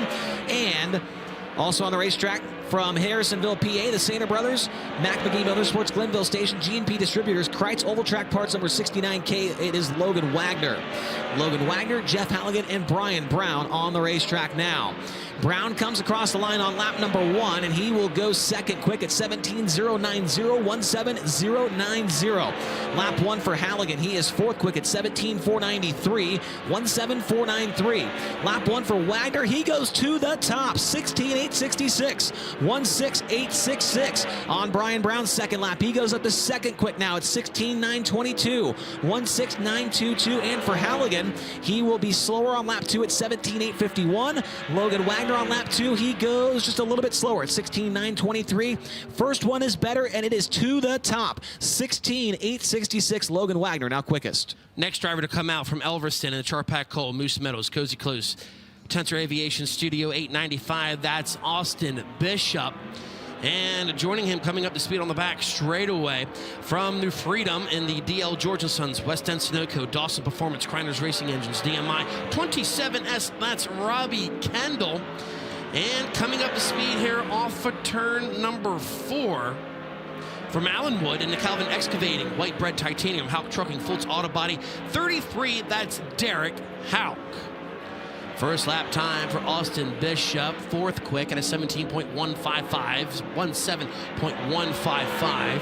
First lap for Kendall, eighth quick at an 18.478, 18.478. And Derek Houck, seventh quick at a 17.848, 17.848. Second lap for Bishop, slower, 17.241. He's still fourth quick right now. Second lap for Robbie Kendall. Better, still ninth quick at 18.374, 18.374. And Derek Houck, he was better on his second lap, still seventh quick at a 17.499, 17.499. 3 more cars pushing on from Selinsgrove, Pennsylvania. It's the Packers Concessions, Mertz and Associates Century 21. Creasy Signs, Victory Fuel number 12 of Blaine Heimbach. Also on the racetrack from Myerstown, Pennsylvania, the M&M Painting and Construction, McGrewBid.com. Babs Paint, Live Wire Customs number 19 of Brett Marks. And final car in this session is the driver to Bremerton, Washington, the Glenville Station, Hidden Hoof Hollow Farms, Jennings Racing, Control Systems Design, Riverbend Wedding Venue number 23M of Michael Millard. Michael Millard, Brett Marks, and Blaine Heimbach. Heimbach on lap 1. He is 7th quick at 17.510, 17.510 for Brent Marks. He's 5th quick at 17.273, 17.273.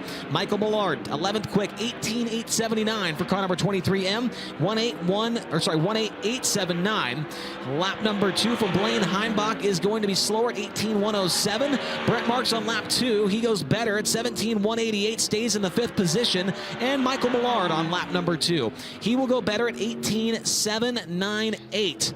So Brent Marks 5th quick, Blaine Heimbach 8th, and Michael Millard in 11th. And Earl, you'll see down there that James McFadden is going to come back onto the racetrack. His progress impeded on his lap.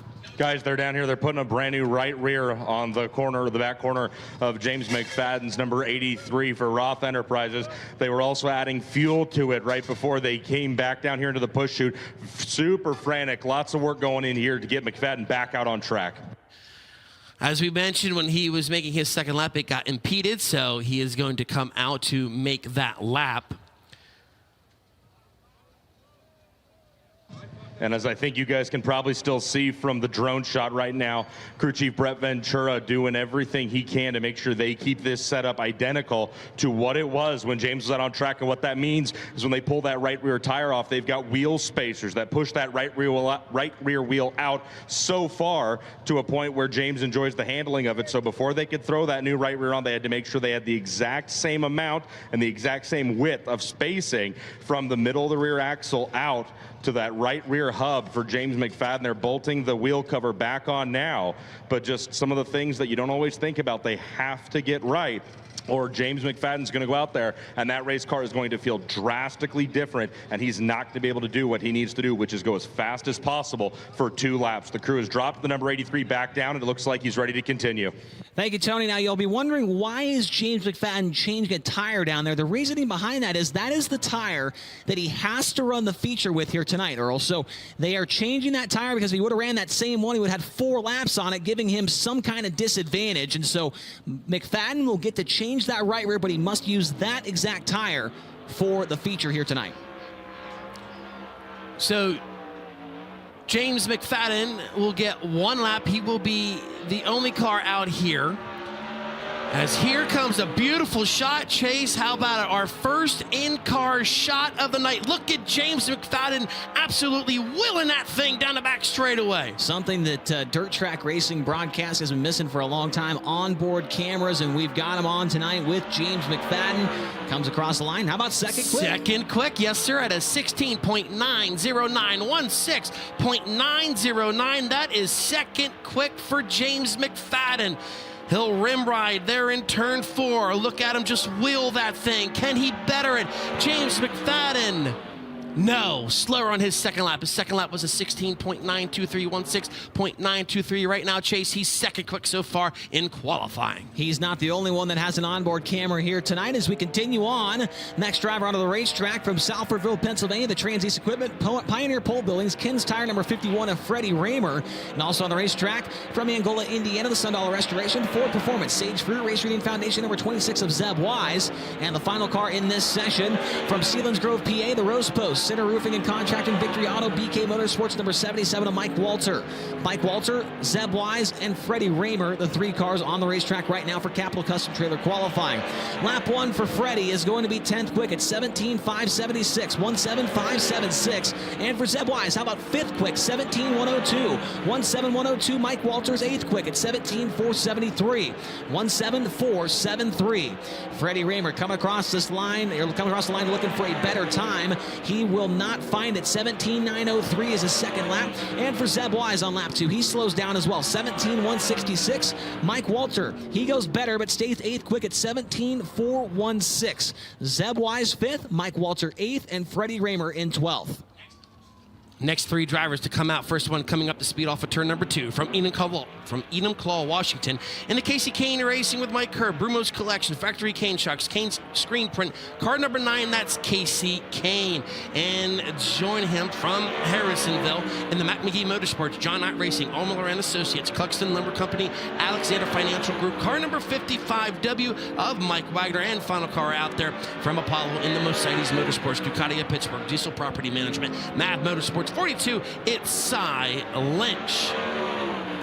Right now, Casey Kane, 13th quick at a 17.692, 17.692. Mike Wagner, 14th quick, a 17.725, 17.725. Cy Lynch, his first lap into the top 10, 9th quick at a 17.472, 17.472.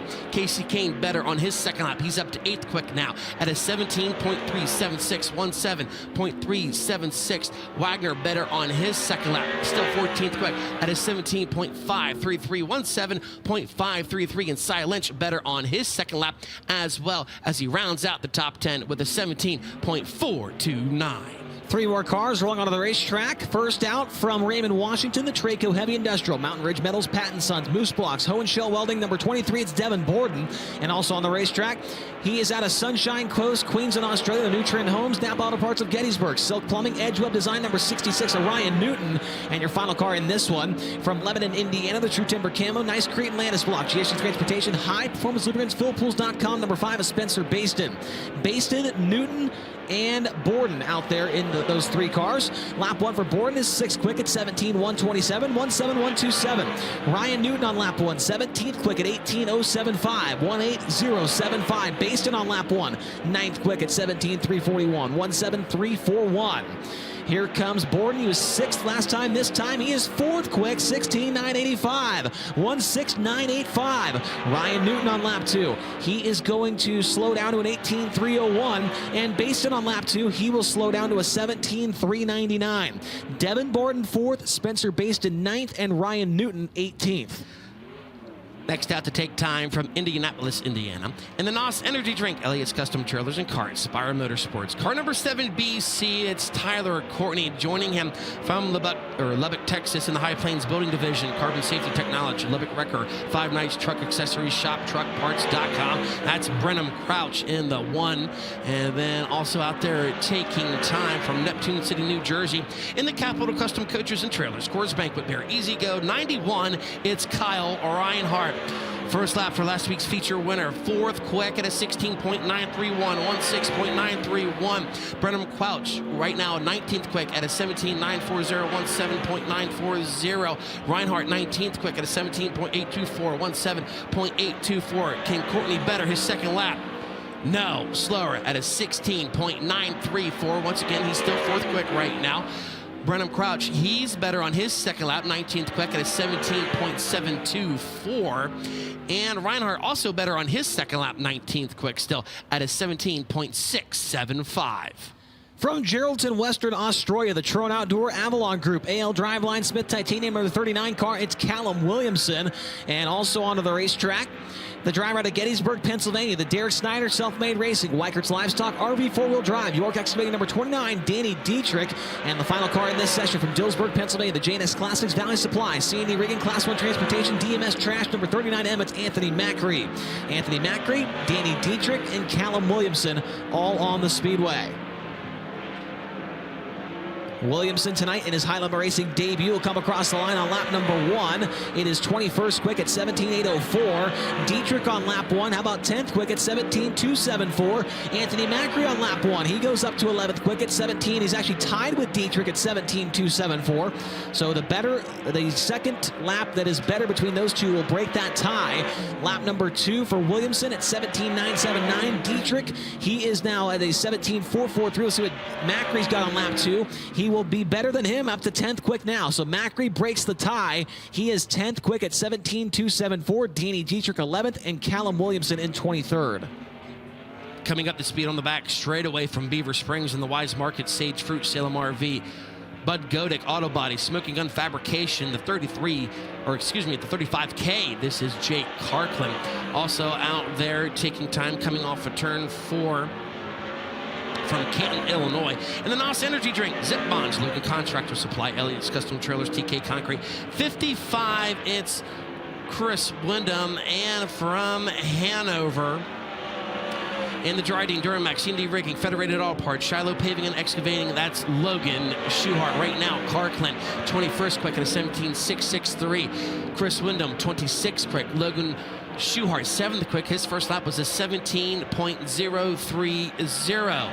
Checkered flag is out for Carklin. He's better. He'll move up to 21st quick at a 17.573. Chris Wyndham better on his second lap, 25th quick at a 17.791. And Logan Schuhart, he's slower on his second lap. Still 7th quick. His second lap was a 17.874. From Jonestown, Pennsylvania, it's the Moose's LZ Bar and Grill, Heavy Equipment, C&D Rigging, Adamski Trucking, Milton Hershey School number 3, Zia Brock Zierfoss. And also on the racetrack from Liverpool, Pennsylvania, the Mountain View Travel, Village Square Plaza, High Tech Metals, Smith Titanium number 11 at TJ Stutz. And the final car in this group out of Hanover, Pennsylvania, it's the Pell's Tire Service, RF Knox Company, the Auto Bar number 1A. It is Jacob Allen. Jacob Allen on the 1A, TJ Stutz in the 11, and Brock Zierfoss in the 3Z. Zierfoss, the 2017 track champion here with 7 Port Royal Speedway wins to his credit. Lap number 1 is going to be 14th quick at 17.359. Lap 1 for TJ Stutz. He's 24th at 17.629. Jacob Allen 29th quick at 17.864. Jacob Allen fresh off a win at the BAPS Speedway last week. in weekly competition. Lap number 2 for Zierfoss. He is going to be slower at 17.509. TJ Stutz on lap 2. He will go slower as well, 17.744. Jacob Allen goes better to 25th quick at 17.668.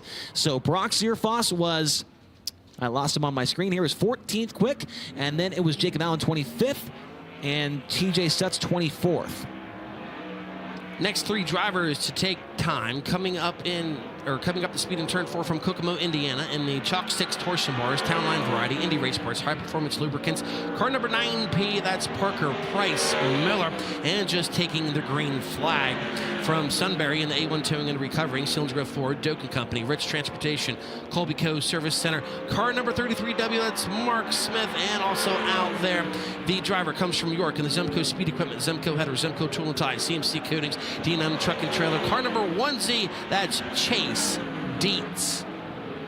Right now, Mark Smith, 35th quick, 18.525. That was his first lap. Chase Dietz, 31st quick. And Parker Price Miller, 9th quick. His best lap was a 17.126, 17.126. Mark Smith better on his second lap, still 35th quick at 18.513. And Chase Dietz, he's 19th quick. His best lap is 17.448. Next on the racetrack from Dauphin, Pennsylvania, the 717 Innovations, Cessna Landscaping, Fluffy U Fiber Farm, Tooling Dynamics number 97 is Bree Hershey. And also on the racetrack from Watertown, Connecticut, the Houston Speedway, Billion Automotive, Jackson Motorplex, JRC Transportation, High Performance Lubricants number 2 at David Gravel. And also on the racetrack from Dillsburg, Pennsylvania, the Chet's Trucks, RV 4-Wheel Drive, Eric's Tent Shop, Bruce's Speed Shop, Advanced Tooling Solutions number 47K of Cody Lehman. Cody Lehman in the 47K, David Gravel in the 2, and Bree Hershey in the 97. Bree Hershey return number 4, coming to the white flag. Lap 1 is going to be 37th quick at 19.006. David Gravel on lap number 1. He will be 16th quick at 17.366, 17.366. Lap 1 for Lehman. He's 35th quick, 18.267, 18.267. Bree Hershey down the front stretch to complete lap number 2. She's better, 18.590, 38th quick for David Gravel on lap 2. He slows down to a 17.436, and Cody Lehman on his final lap is going to go better, 18.242. David Gravel 16th, Cody Lehman 35th, and Bree Hershey in 38th. Once again, all drivers chasing Logan Wagner as he's fastest so far in hot laps. Next driver coming up the speed here in turn, Cody Lehman taking an extra lap. But we'll start here on the main straightaway as just taking the green flag. He's from Lebanon. And the Adams Auto Sales, Fredericksburg Eagle Hotel, Key Warranty, Blue Rock Farms, Garden Spot, Auto Action 99. That's Devin Adams. And in the turns 1 and 2, the driver from Clovis, California, and the Sander Engineering, Four Seas Construction, Autry Plumbing, Senecal, driven to save lives for a team. That's Corey Day. Then you have Lucas Wolf in the 5W from Mechanicsburg, and the Hollinger Allabach Racing, Old Milwaukee, Orange Crate Brewing, Beer Hill Gang Sprint Car. Corey Day, 15th quick at a 17.342. Lucas Wolf, 28th quick right now at a 17.593. Devin Adams, 42nd quick out of 42 cars at a 19.140. He's better. He'll 41st quick now at a 18.649. Corey Day slower on his second lap, 17.457. And Lucas Wolf, he's better on his second lap, 25th quick now at a 17.512. You ride on board with the first car out in this next session. He's out of Grass Valley, California. The Casey Kane Racer, Mike Kerb, Napa Auto Parts, Brumo's Collection, Max Morazos, number 49, and Brad Sweet. And also on the racetrack from New Oxford, Pennsylvania, the Weaver's Body Shop, KR Perry Trucking, Big Daddy's Grill, Major League Sports Bar, Imes Auctions, number 33 of Gerard McIntyre Jr. And the final car in this session out of Port Royal, PA, it's the Valley Supply Drying, SCA Incorporated, Gibbsville Cheese, Juniata Concrete, number 5C of Dylan Sisney. Sisney in the 5, McIntyre in the 33, and on board with the 49 of Brad Sweet as he comes across the line for lap number 1. He is 9th quick, 17.116, 17.116. McIntyre 36 at 17.818, and for Sisney on lap 1, he will go up to 35th quick at 17.798. Brad Sweet looking for an improvement here on lap number 2. He's 9th on lap 1. Second time by is going to be slower at 17.205. He is 9th as we come across the line for Gerard McIntyre. 37th quick, his first lap was better, and Dylan Sisney's better on lap 2, 17.726. Brad Sweet 9th, Dylan Sisney 34th, and Gerard McIntyre 37th. Next 3 cars out to take time. First one in this group from Visalia, California in the Commercial Edge, Rasmussen Service Center, Elliott's Custom Trailers, Falcons Brothers Trucking, Bargain Barn. Car number 8, that's Corey Eliason. And joining him from Southampton, New Jersey in the Mid-Atlantic Transportation, J.G. Cronenberger, Milky Way Restaurant Pioneer Auto Body 67 of Justin Whittle. And third car out there from Monrovia, Indiana in the Avanti Windows and Doors, Big String Car Wash, Water Treatment by Design, Coastal Race Parts, RKL Paving, Jen Moore Flores. Car number 13, that's Justin Peck.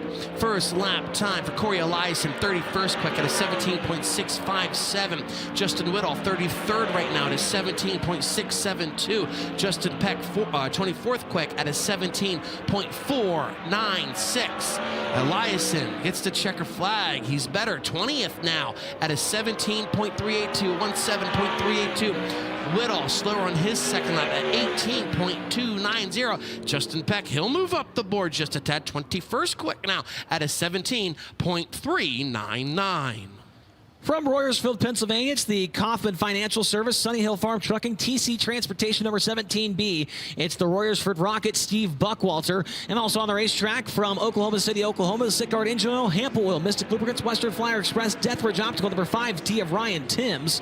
And your final car in this one, out of Minden, Nevada, now living in Broken Arrow, Oklahoma, the Smith Titanium, Factory Cane, Maximum Race Oil, Mesquite Valley Transportation, Hollowaka, Rod Gross Motorsports, number 88 of Tanner Thorson.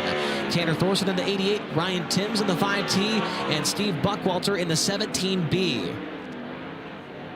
Steve Buckwalter in his career, a 7-time Port Royal Speedway winner. He'll come across the line for lap number 1, and it will be 41st quick at 17.880, 17.880. Ryan Timms on lap 1. He is 46th quick at 18.441, and Tanner Thorson is 18.654. He is 50th quick so far of 51. Lap number 2 for Steve Buckwalter coming up, and it will be slower at 18.037. First one better at 17.880. Ryan Timms on lap 2, he's better, 18.251. And Tanner Thorson, he's better as well, 18.243. Steve Buckwalter 41st, Tanner Thorson 45th, and Ryan Timms in 46th. And these are going to be your final 2 drivers in Capital Trailer qualifying, presented by Packers Concessions. First car to get the green flag, he is from Fayetteville in the Drohan Brick, House Seal Plumbing, Glenville Station, Conduit Connection, Shearer Welding. Car number 12, that's Lance DeWeese, and joining him from Hanover in the SEC Trucking, PhilPools.com, Polk Brothers Racing, Dynatech Controls. 17, it's Dylan Norris.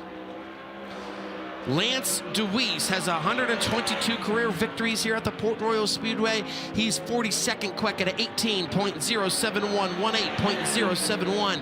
Dylan Norris, he's 48th quick. His first lap is an 18.275, 18.275. DeWeese looking to better. Can he do it? No. Lance DeWeese slower on his second lap at 18.120. Dylan Norris also slower on his second lap. That's an 18.981. He will be 48th quick in Capital Custom Trailers and Coaches qualifying, presented by Packers Concessions. Well, race fans, that will do it for qualifying with 53 cars. Your fastest qualifier overall, taking home the $500 from Packers in Capital Custom Trailer qualifying. How about it for the 69K of Logan Wagner? 16.866 was the lap time. James McFadden second, Brian Brown third, Tyler Courtney fourth, Devin Borden in fifth, then Rico Abreu, Logan Schuart, Zeb Wise, Brad Sweet, and Parker Price Miller round out the top 10 there. Earls, we get a good look at the lap time put down by Logan Wagner. Logan Wagner is going to take home an extra $500 for setting fast time here tonight, courtesy of our friends Packers Concessions, and he is absolutely putting the whip to that 69K during his qualifying time. And, well, so he got some points there, much needed points here. 180 points to start off tonight. But remember, come these heat races, there is a pretty big invert. There is 6-car invert coming up in the heat races, and obviously, as we mentioned a couple times tonight, it is all about the passing points. You definitely want to, for Logan Wagner, he's probably feeling pretty good. If he can pass just 1 car in the heat race, he's going to be probably looking up towards the, well, I guess it doesn't really matter where he's going to start. He's going to be in the top 10 more than likely to spin the wheel. But yeah, these heat races are going to be a lot of fun. These drivers know that they have to go forward or they will not be a part of tonight's feature. They'll have to go to a B or a C main, and all of that action will be coming up here very, very soon on FloRacing. We'll take a quick commercial break and come back with opening ceremonies here at Port Royal Speedway.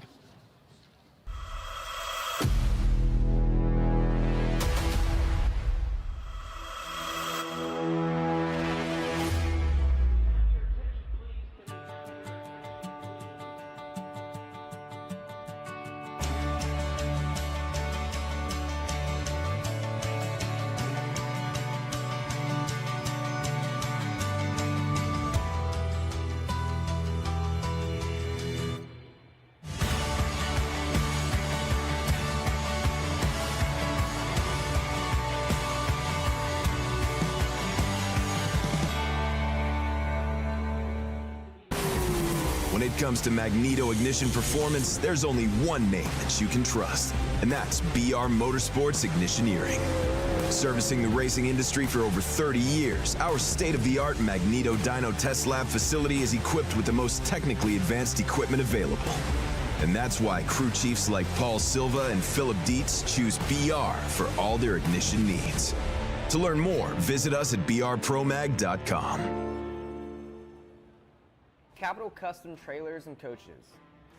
We are the #1 Renegade Toterhome dealer and the #1 Intech and Bravo Sprint Car Trailer dealer.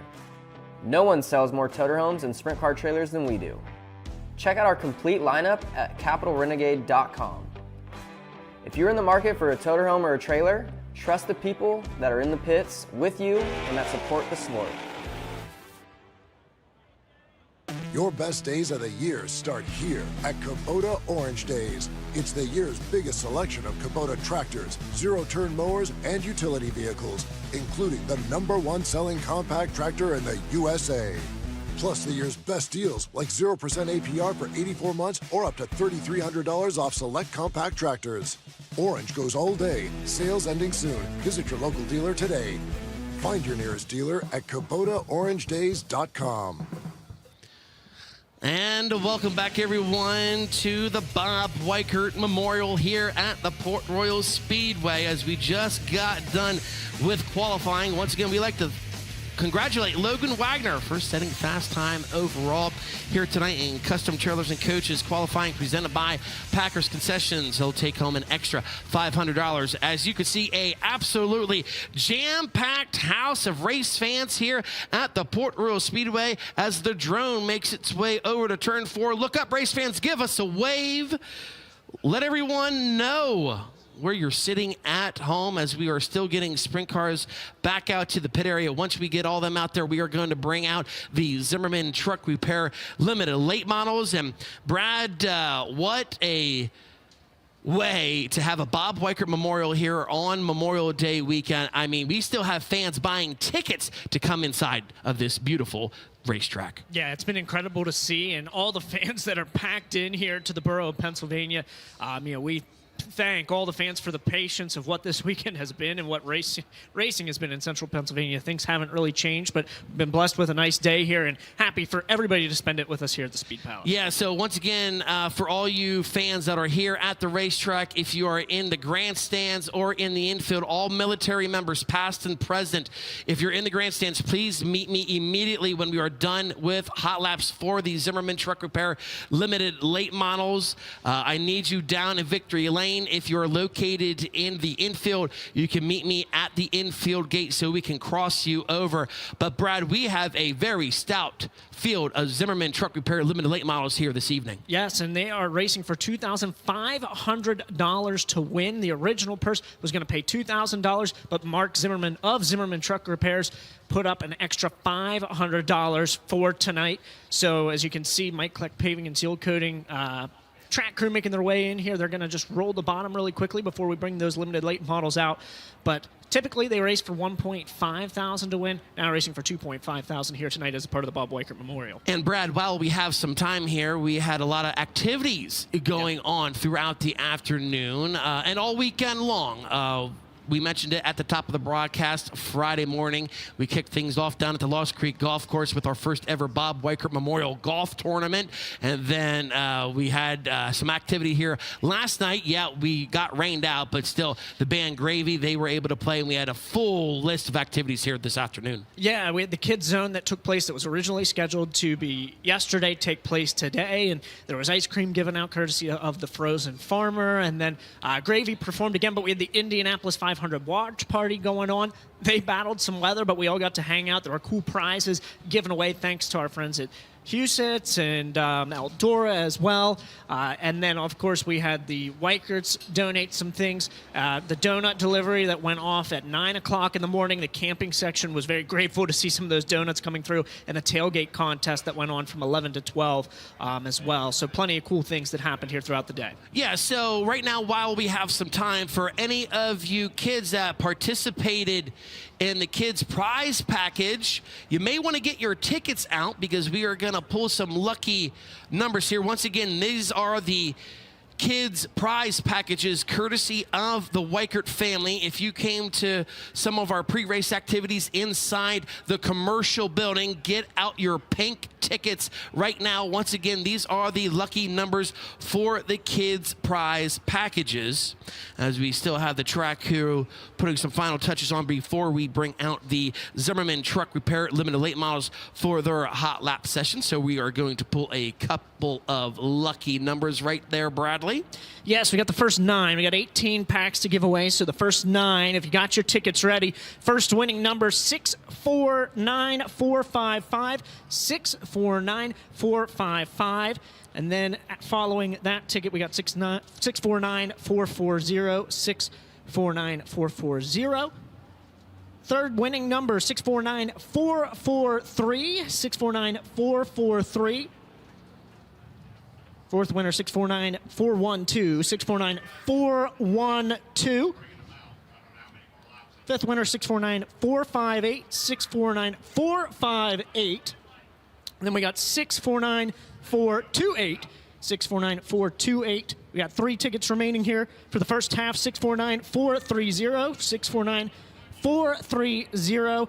649444, our 8th winner, 649444, and final winner in the first half of this Weikert prize pack giveaway for the kids, 649446. So those are the first half, 649446. So if you have any of those winning tickets, come up to the press box. We do have the kids prize packages up here. Once again, if you have any of those winning numbers, make sure you make your way up to the press box, as we have a couple of those kids packages. As you can see, the Zimmerman Truck Repair Limited Late Models making their way out onto the racing surface right now.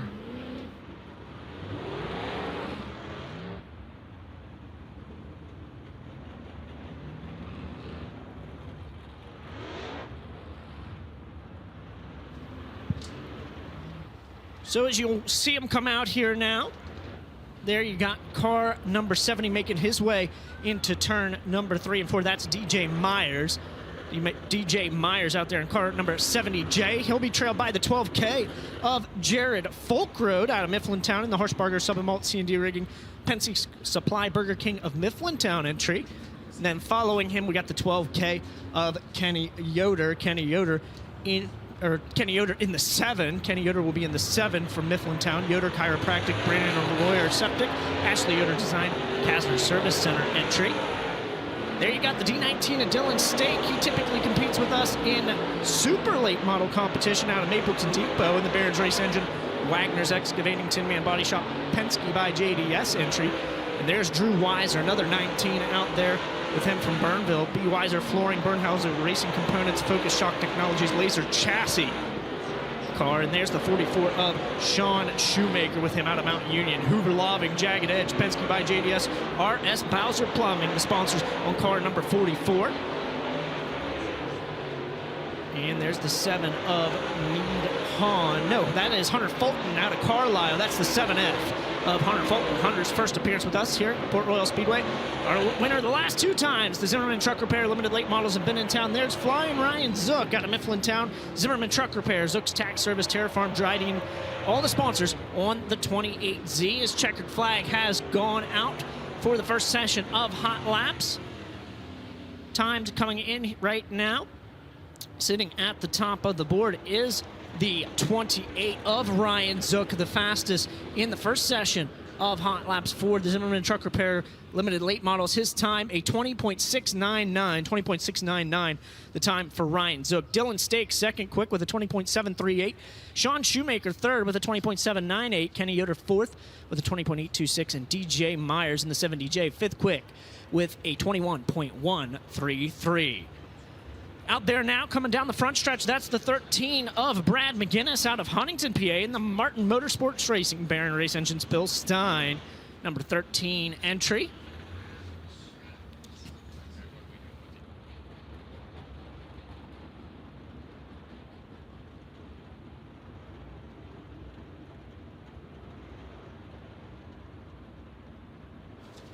And you got Wesley Bonebrake there in car number 37 out of Hagerstown, Maryland, in the Bonebrake Tire and Alignment MA Wright Building Rain Ordnance Cronize Corporation, number 37. And ducking to the inside of him there, that's Zach Verduchik out of Selinsgrove in car number 49. That's his first appearance here in the Betzer's Beehive entry. That's car number 49 of Zach Verduchik. There's Jackson Garman in the 11 from Louisville, PA, in the Dillman Hauling Pensy Supply, Berg Stresser and Son Distributors Aviator Financial LLC, number 11. There's the M1, his first appearance with us here at Port Royal Speedway this season out of York Haven. That's Mike Potts. The Dunright Auto Works Blazers Body Shop, Seidensburg Garage at number M1. And there, how about that one? The Weikert Livestock, number 29, Devin Hart. Running car number 29 tonight, Stanton Union Stockyard, Lucky Buck, FK Roddins, Hungry Run Wine Cellars, Browns Automotive, and Weikert Livestock. The sponsors on car number 29 in limited late model competition tonight. There's his cousin Trent Brenneman in the 33 out of Port Royal, River Valley Builders, Diversified Investment Solutions, Mifflin Hill Beverage, Steininger Brothers Excavating, all supporting car number 33 of Trent Brenneman as he brings it down the front stretch. Out of Millville, the B.J. Crawford Construction, Steve's Repair Shop, Garmax Pressure Washing and Detailing Star Portables, number 22 of Casey Steinhoff sends it into turn number 1 and 2. He's the second fastest car out there right now for Zimmerman Truck Repair Limited Late Model Hot Laps. As checkered flag is waving on this group as cars come across. There is Lane Snook in car number 23 out of Mifflintown, Grassmeyer Auctioneering, MHT Transport, Fryco Fabrication, Richie Sandblasting, all supporting Lane Snook here tonight. And all cars across, Trent Brenneman, no. Casey Steinhoff comes in at the last minute and tops the board in Zimmerman Truck Repair Limited Late Model Hot Laps. Casey Steinhoff in the 22 at a 20.521 to go fastest overall. And Trent Brenneman, you see him on your screen there, second quick in the 33 with a 20.576. Ryan Zook, third quick in the 28Z with a 20.699. Devin Hart in the Weikert Livestock, number 29, fourth quick with a 20.737. And Dylan Stake, fifth overall in the D19 with a 20.738. So that puts all 20 cars across in Zimmerman Truck Repair Limited Late Model Hot Laps.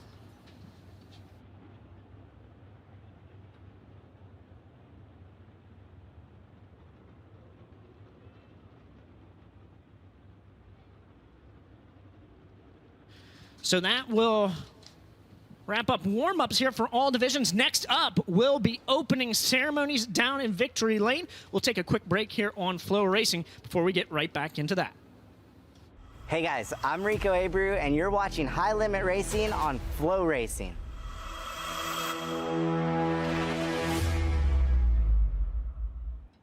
Winning doesn't just happen. You have to engineer it.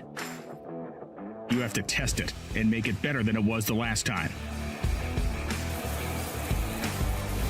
Our engineers have the passion to create the parts you need, the way you need them to be, again and again and again.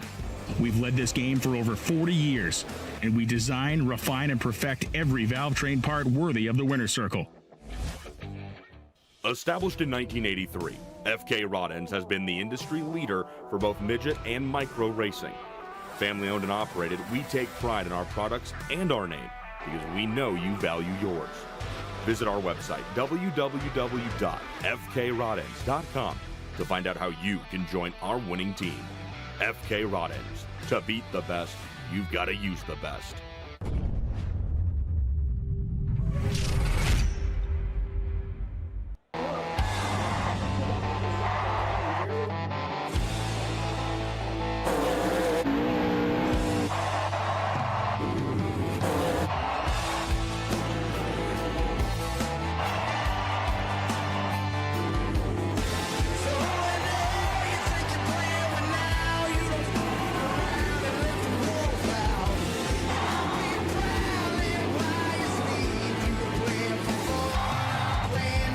Are you looking for the best made in the USA racing components? Look no further. DMI Racing Components and Bulldog Quick Change Rears are built tough, built to win, and built in the USA. DMI components are designed, developed, produced, and shipped by experienced winning racers in the heart of central Pennsylvania. From late nights in the shop to 2 a.m. car washes, we know what it takes to compete, and we know you deserve the best. We race, you race. Let's race together. And we are back here at Port Royal Speedway in Port Royal, PA. We've got hot laps completed for the for the late models. We've got hot laps and qualifying done for the 53 410 sprint cars on the property here tonight for the $75,000 to win Bob Weikert Memorial. Heat races are coming up, but before we can get to that, we need to go downstairs for opening ceremonies with Tony Laporta. Thanks so much, Jace. Ladies and gentlemen, welcome to Sunday night, the Bob Weikert Memorial, and $75,000 to win here at Port Royal Speedway. Memorial Day weekend is a very special time here in the United States of America, and a special time calls for a special opening ceremony. It's my pleasure to now pass it over to the voice of Port Royal Speedway, Earl Hoon Jr. So if you can, please rise. Gentlemen, remove cover. Throughout the country this weekend, family and friends will be gathering for an extra day of rest filled with swimming pools, barbecues, sunshine, and laughter. And we are no different in that we are here together as race fans, promoters, drivers, and sponsors for the Bob Weikert Memorial. While we are honored to have you all in our presence this weekend, and thank you for your fandom, dedication, and attendance, may we continue to remember on this day those who gave the ultimate sacrifice for us to continue to live in a free country. Dating back to 2001, nearly 7,000 men and women have passed away fighting for our freedom as part of several military campaigns overseas. This number only represents the last 2 decades, yet is a powerful statement about the length our men and women of the armed forces are willing to go to defend freedom. Without a doubt, each person here tonight knows of someone who gave the ultimate sacrifice. On top of that, many have family members and friends still serving today and wearing the uniform so proudly. Without these men and women, there'd be no barbecues, there'd be no gatherings, there'd be no swimming, there'd be no racing in a free country. I'll close on this note. We honor Bob Weikert this Memorial Day weekend for his contribution to the sport. Outside of the fired up man on the mic, the cattle farmer, the racer, and the owner, Bob was a family man and a true patriot. He once said, "I'm proud of my flag. You know why my race cars are red, white, and blue, don't you? Because my flag is." So together, let's take the time to remember the true meaning of this Memorial Day weekend. I can't think of anything more in the spirit of Bob Weikert than say thank you. Thank you to those we've lost and those still serving. Ladies and gentlemen, let's have a kick-ass night of racing, and God bless America.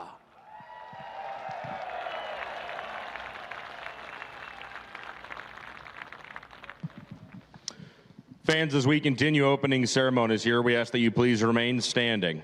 At this time, it's my pleasure to welcome track chaplain Doug Malott as he leads us in tonight's invocation. All right, race fans, it's true what Earl just said. We're only here because of the freedom of those that fought for that freedom, amen? When I'm done tonight, I want to hear a loud amen. We're here because of the freedom of those that fought, served, and many that died for our country to be able to secure these freedoms for us. So with that said, let's bow for a moment of prayer. Gracious Heavenly Father, we thank you for the evening. We thank you for all that you have done. We thank you for the blood that was shed for a country in which we live, the freedoms which we endure because of the free, because of the brave that fought for the free, for the freedom that we have each and every day of our lives. Today, Lord, we give it up to you. We ask for your blessing to be upon this race this evening. We ask for you to bless the drivers that are partaking in the events. We ask for the crew to be there as well. We ask you to be with the safety crews for them to keep them safe. Lord, we thank you for the fans that surround us here tonight at this, what we have humbly called the Speed Palace. Tonight, we give you grace in all things because we know grace is given through our Lord and Savior, Jesus Christ. And with that said, all of God's race fans said, amen. Thank you, Doug. Fans, we ask that you please remain standing as here to perform God Bless America, Mr. Lou Lloyd.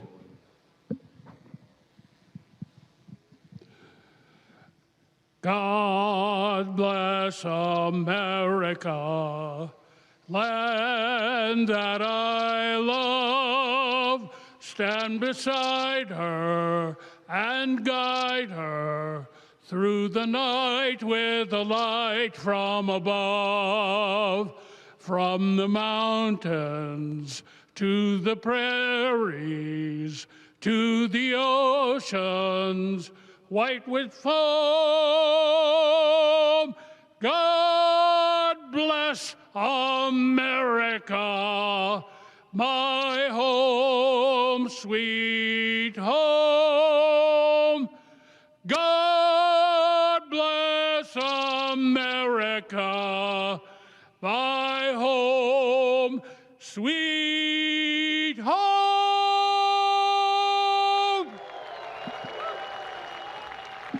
Thank you very much, Lou.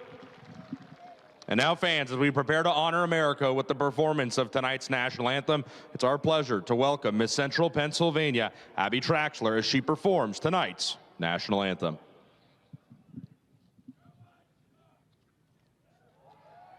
Oh, say, can you see by the dawn's early light what so proudly we hailed at the twilight's last gleaming, whose broad stripes and bright stars through the perilous fight o'er the ramparts we watched were so gallantly streaming, and the rocket's red glare, the bombs bursting in air, gave proof through the night that our flag was still there. Oh, say, does that star-spangled banner yet wave o'er the land of the free and the home of the brave?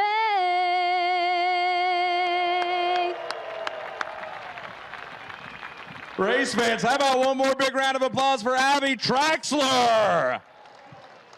We also want to thank Lori Snook, who was on hand for American Sign Language interpretation. Well, folks, it's Sunday night here at the Port Royal Speedway. It's the Bob Weikert Memorial, and it's time to find out who's going to leave here $75,000 richer. It's time to go all in with Kubota High Limit Racing. Grandstands packed. Let's go racing off at turn number 4.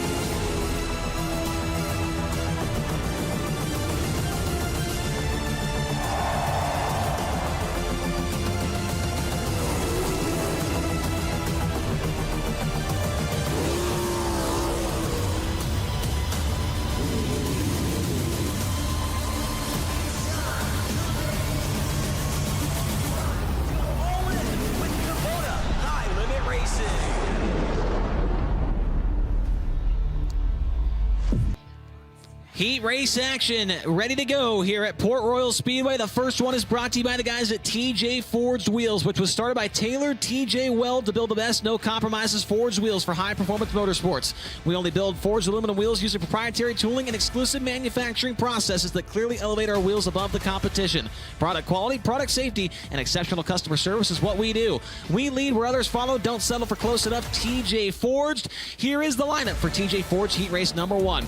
On the pole from Salfordville, Pennsylvania, it's the Trans-East Equipment Pioneer Pole Buildings, Ken's Tire number 51 of Freddie Raymer. And outside of him from Ephrata, Pennsylvania, the J&S Classics Fleet Reps, Risser Motorsports, Keystone Asbury Tree Center number 45, Jeff Halligan. Second row will go to the post this way, rolling off in the third position. The driver hails from Enumclaw, Washington, the Casey Kane Racing with Mike Kerb. Brumos Collection, Factory Kane Shocks, Kane Screen Print, car number 9, that's Casey Kane, then to the outside, rolling off in that fourth spot. The driver hails from Dillsburg in the J&S Classics, Valley Supply, C&D Rigging, Class 1 Transportation, DMS Trash, car number 39M, it's Anthony Macri. Starting from 5th from Hanover, Pennsylvania, the Dryden Duramax, C&D Rigging, Federated Auto Parts, Shiloh Paving and Excavating number 1S of Logan Schuhart, and outside of him, your fast time qualifier here tonight from Harrisonville, Pennsylvania, the Santa Brothers, Mac McGee Motorsports, Glenville Station, G&P Distributors, Kreitz Oval Track Parts number 69K, it's Logan Wagner. Starting 7th from right here in Port Royal in the Valley Supply, Dryden, SCA Incorporated, Gibbsville Cheese, Juliana Concrete. Car number 5C, that's Dylan Sisney, then rolling off in that 8th position. The driver comes from the Sunshine Coast in Queensland, Australia, in the Nutrend Homes, Napa Auto Parts at Gettysburg, Silk Plumbing, Edgeweb Design. Car number 66, it's Ryan Newton. And from New Freedom, Pennsylvania, your final starter, and this from the DL George & Sons, West End, Sunoco, Dawson Performance, Kreiners Racing Engines, DMI number 27S, it's Robbie Kendall. 9 cars going for 8 laps. It's all about passing points here, Earl. Sure is, and that's what makes this format so great here. It's so unique, and it's a great thing. And by the way, this heat race is brought to you by Ickersburg Beverage, located here in sunny Perry County. It's always sunny on race day at Port Royal Speedway, and Ickersburg Beverage loves you race fans and thanks you for your business. Make sure you stop by Ickersburg Beverage on your next trip to the track. We mentioned it earlier at the top of the broadcast. Tonight's High Roller playlist belongs to Brent Marks, and for the first time tonight, we get to listen in to one of his favorite songs. Everything I own, sign my name with blood and sweat, and it goes one time if it works get money, 2 times if you truck get clay, 3 times if you just like me. This one's for the home team.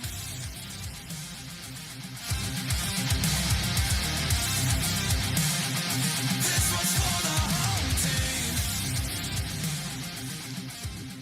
That is Lakeview with Home Team on Brent Marks' High Roller playlist here.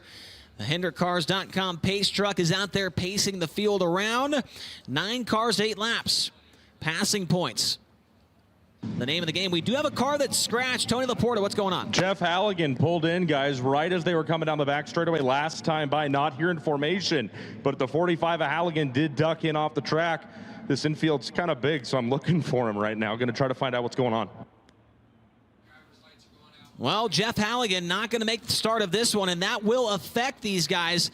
Logan Wagner will still be, if he goes from, let's just say, where he starts at from 5th to 3rd in this one, he's going to be credited with 6th to 3rd because we have not gone green yet. So Logan Wagner is going to move up. They're going to cross the rows where Jeff Halligan was supposed to start, which is going to be on the outside of row number 1.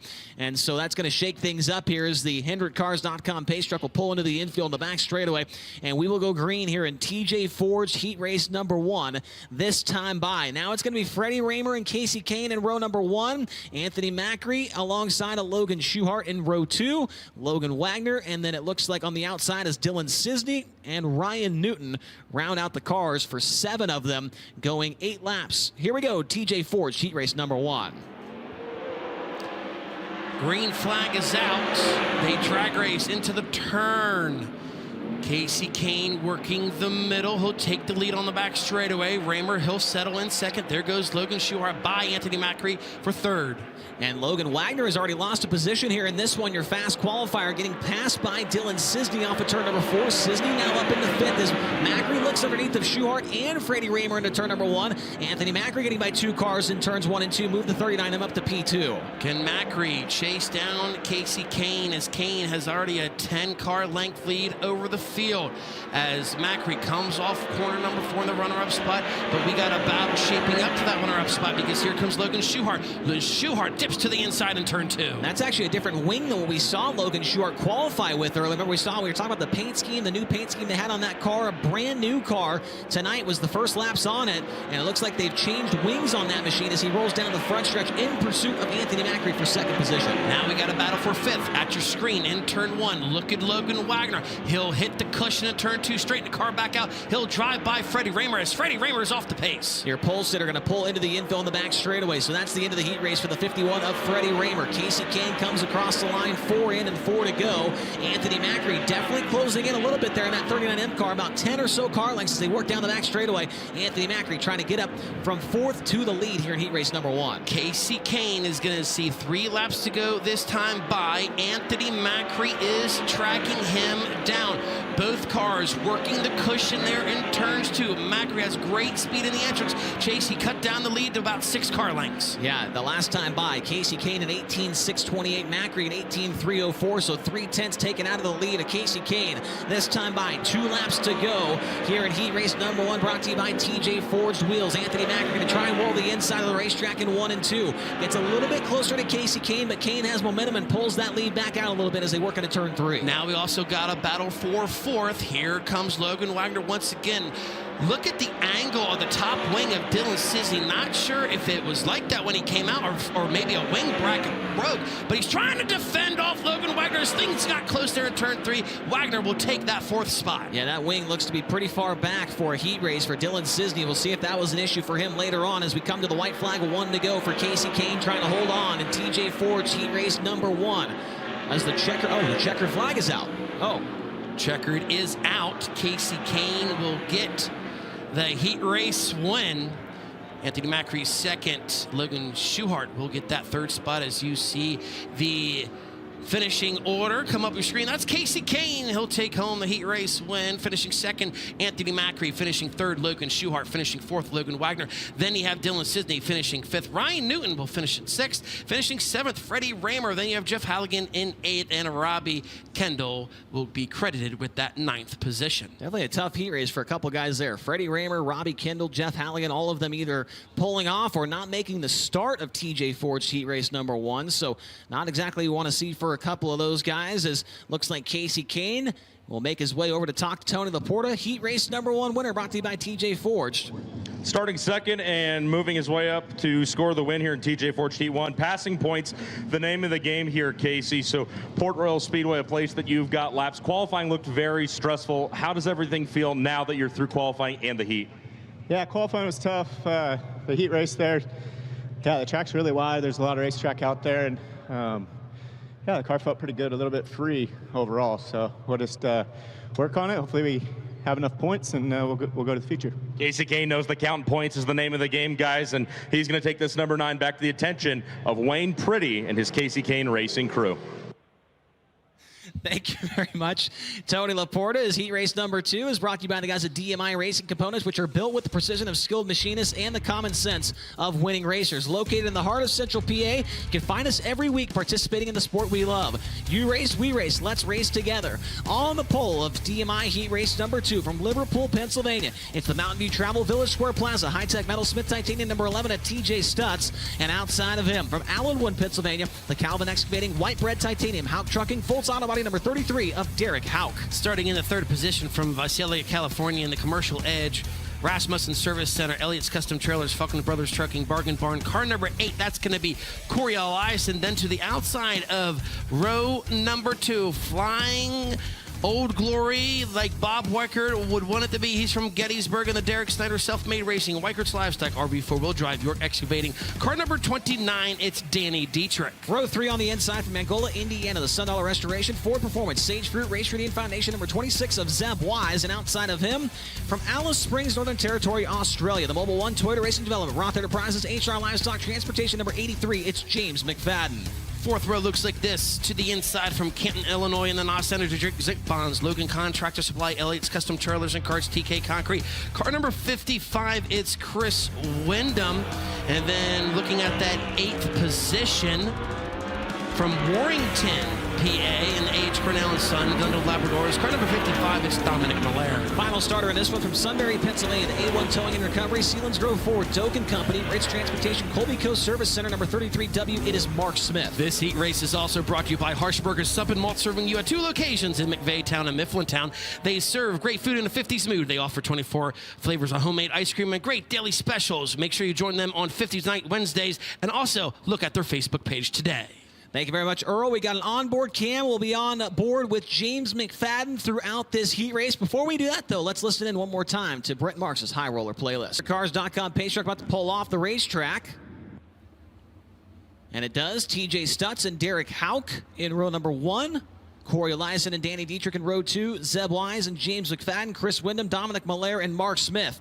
This will be fun to keep an eye on James McFadden here from 6. We'll have that onboard shot with him live on FloRacing. Green flag comes out. 8 laps of distance here in DMI. Heat race number 2, and what a move from McFadden right to the middle.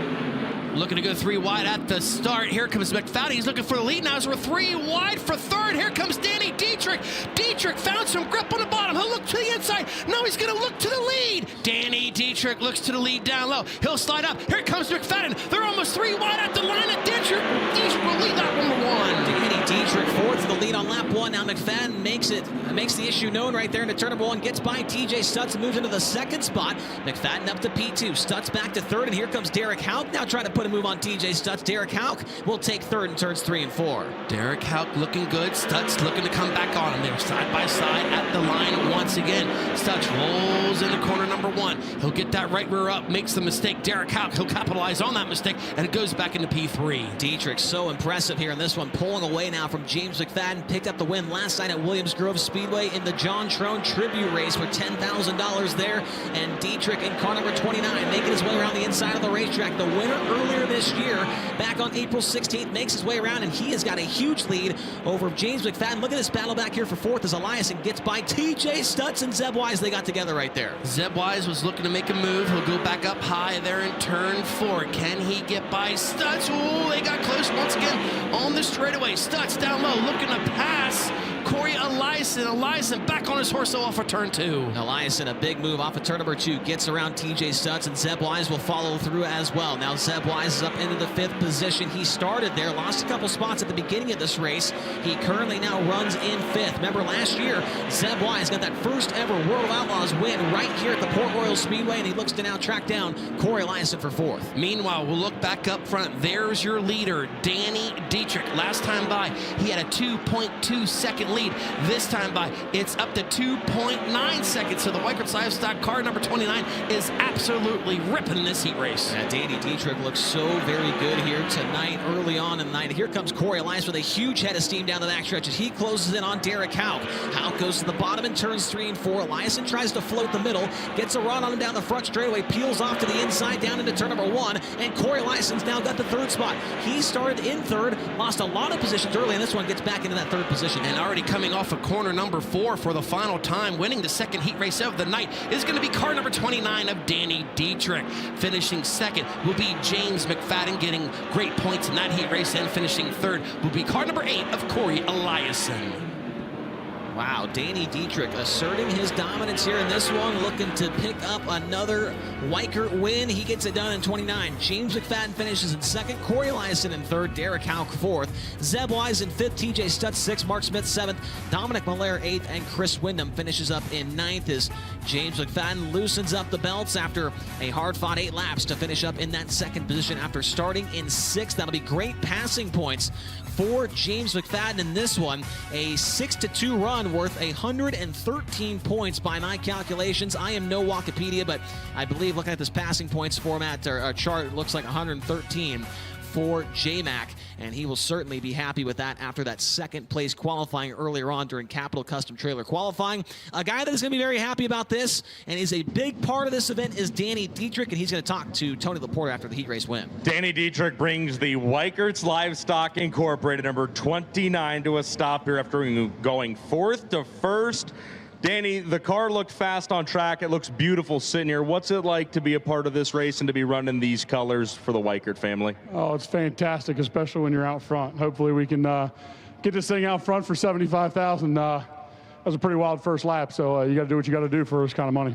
You got to do what you got to do. Danny Dietrich, baby. He's breaking it down as he picks up the victory there after going 4th to 1st in DMI heat race number 2. Next up is BR Motorsports heat race number 3. When it comes to buying sprint car parts, there's only one place to shop, and that is BR Motorsports. With over 250,000 parts in stock, BR Motorsports only sells the best parts by the best manufacturers like King Racing Products, MSD Ignition, Kaiser Wheels, and Triple X Chassis. Here's the lineup in heat race number 3. On the pole from Hanover, Pennsylvania, it's the Pels Tire Service, RF Knox Company, the Auto Barn number 1A of Jacob Allen, and outside of him from Sealands Grove, Pennsylvania, the Packers Concessions, Burt's Associates, Century 21, Creasy Signs, Victory Fuel number 12 of Blaine Heimbach. To the inside of road number 2 from Monrovia, Indiana, and the Avanti Windows and Doors, Big Spring Car Wash, Water Treatment by Design, Coastal Race Parts, RKL Paving, Jen Moore Flores, car number 13, that's going to be Justin Peck. And then rolling off in that 4th position, the driver comes from Lebanon, Indiana, and the True Timber Camo, Nice Cretan Landis Block, JRC Transportation, High Performance Lubricants, PhilPools.com. Car number 5, it's Spencer Baston. The Kubota High Limit Racing points leader rolls off from 5th. From Grass Valley, California, the Casey Kane Racer, Mike Curb, Napa Auto Parts, Brumo's Collection, Maximum Racers number 49 of Brad Sweet, and outside of him, from Higginsville, Missouri, the Casey's FVP, Andy's Frozen Custard, Foltz Excavating, Impact Signs, Ditsville Transport number 21 of Brian Brown. Starting 7th from Geraldton, Western Australia, in the True Outdoor, Avalon Group, AL Driveline, Smith Titanium. Car number 39, it's Callum Williamson. Then rolling off in that 8th position from Dillsburg in the Chet's Trunks, RV 4-Wheel Drive, Eric's Tint Shop, Bruce's Speed Shop, Advanced Tooling Solutions, 47K of Cody Lehman. Final starter in this one from Dauphin, Pennsylvania, the 717 Innovation, Cessna Landscaping, Fluffy U Fiber Farm, Tooling Dynamics number 97, it is Bree Hershey. This heat race is also brought to you by Buttonwood Campground, located just 2 miles from the Speedway along the Juniata River on East River Road.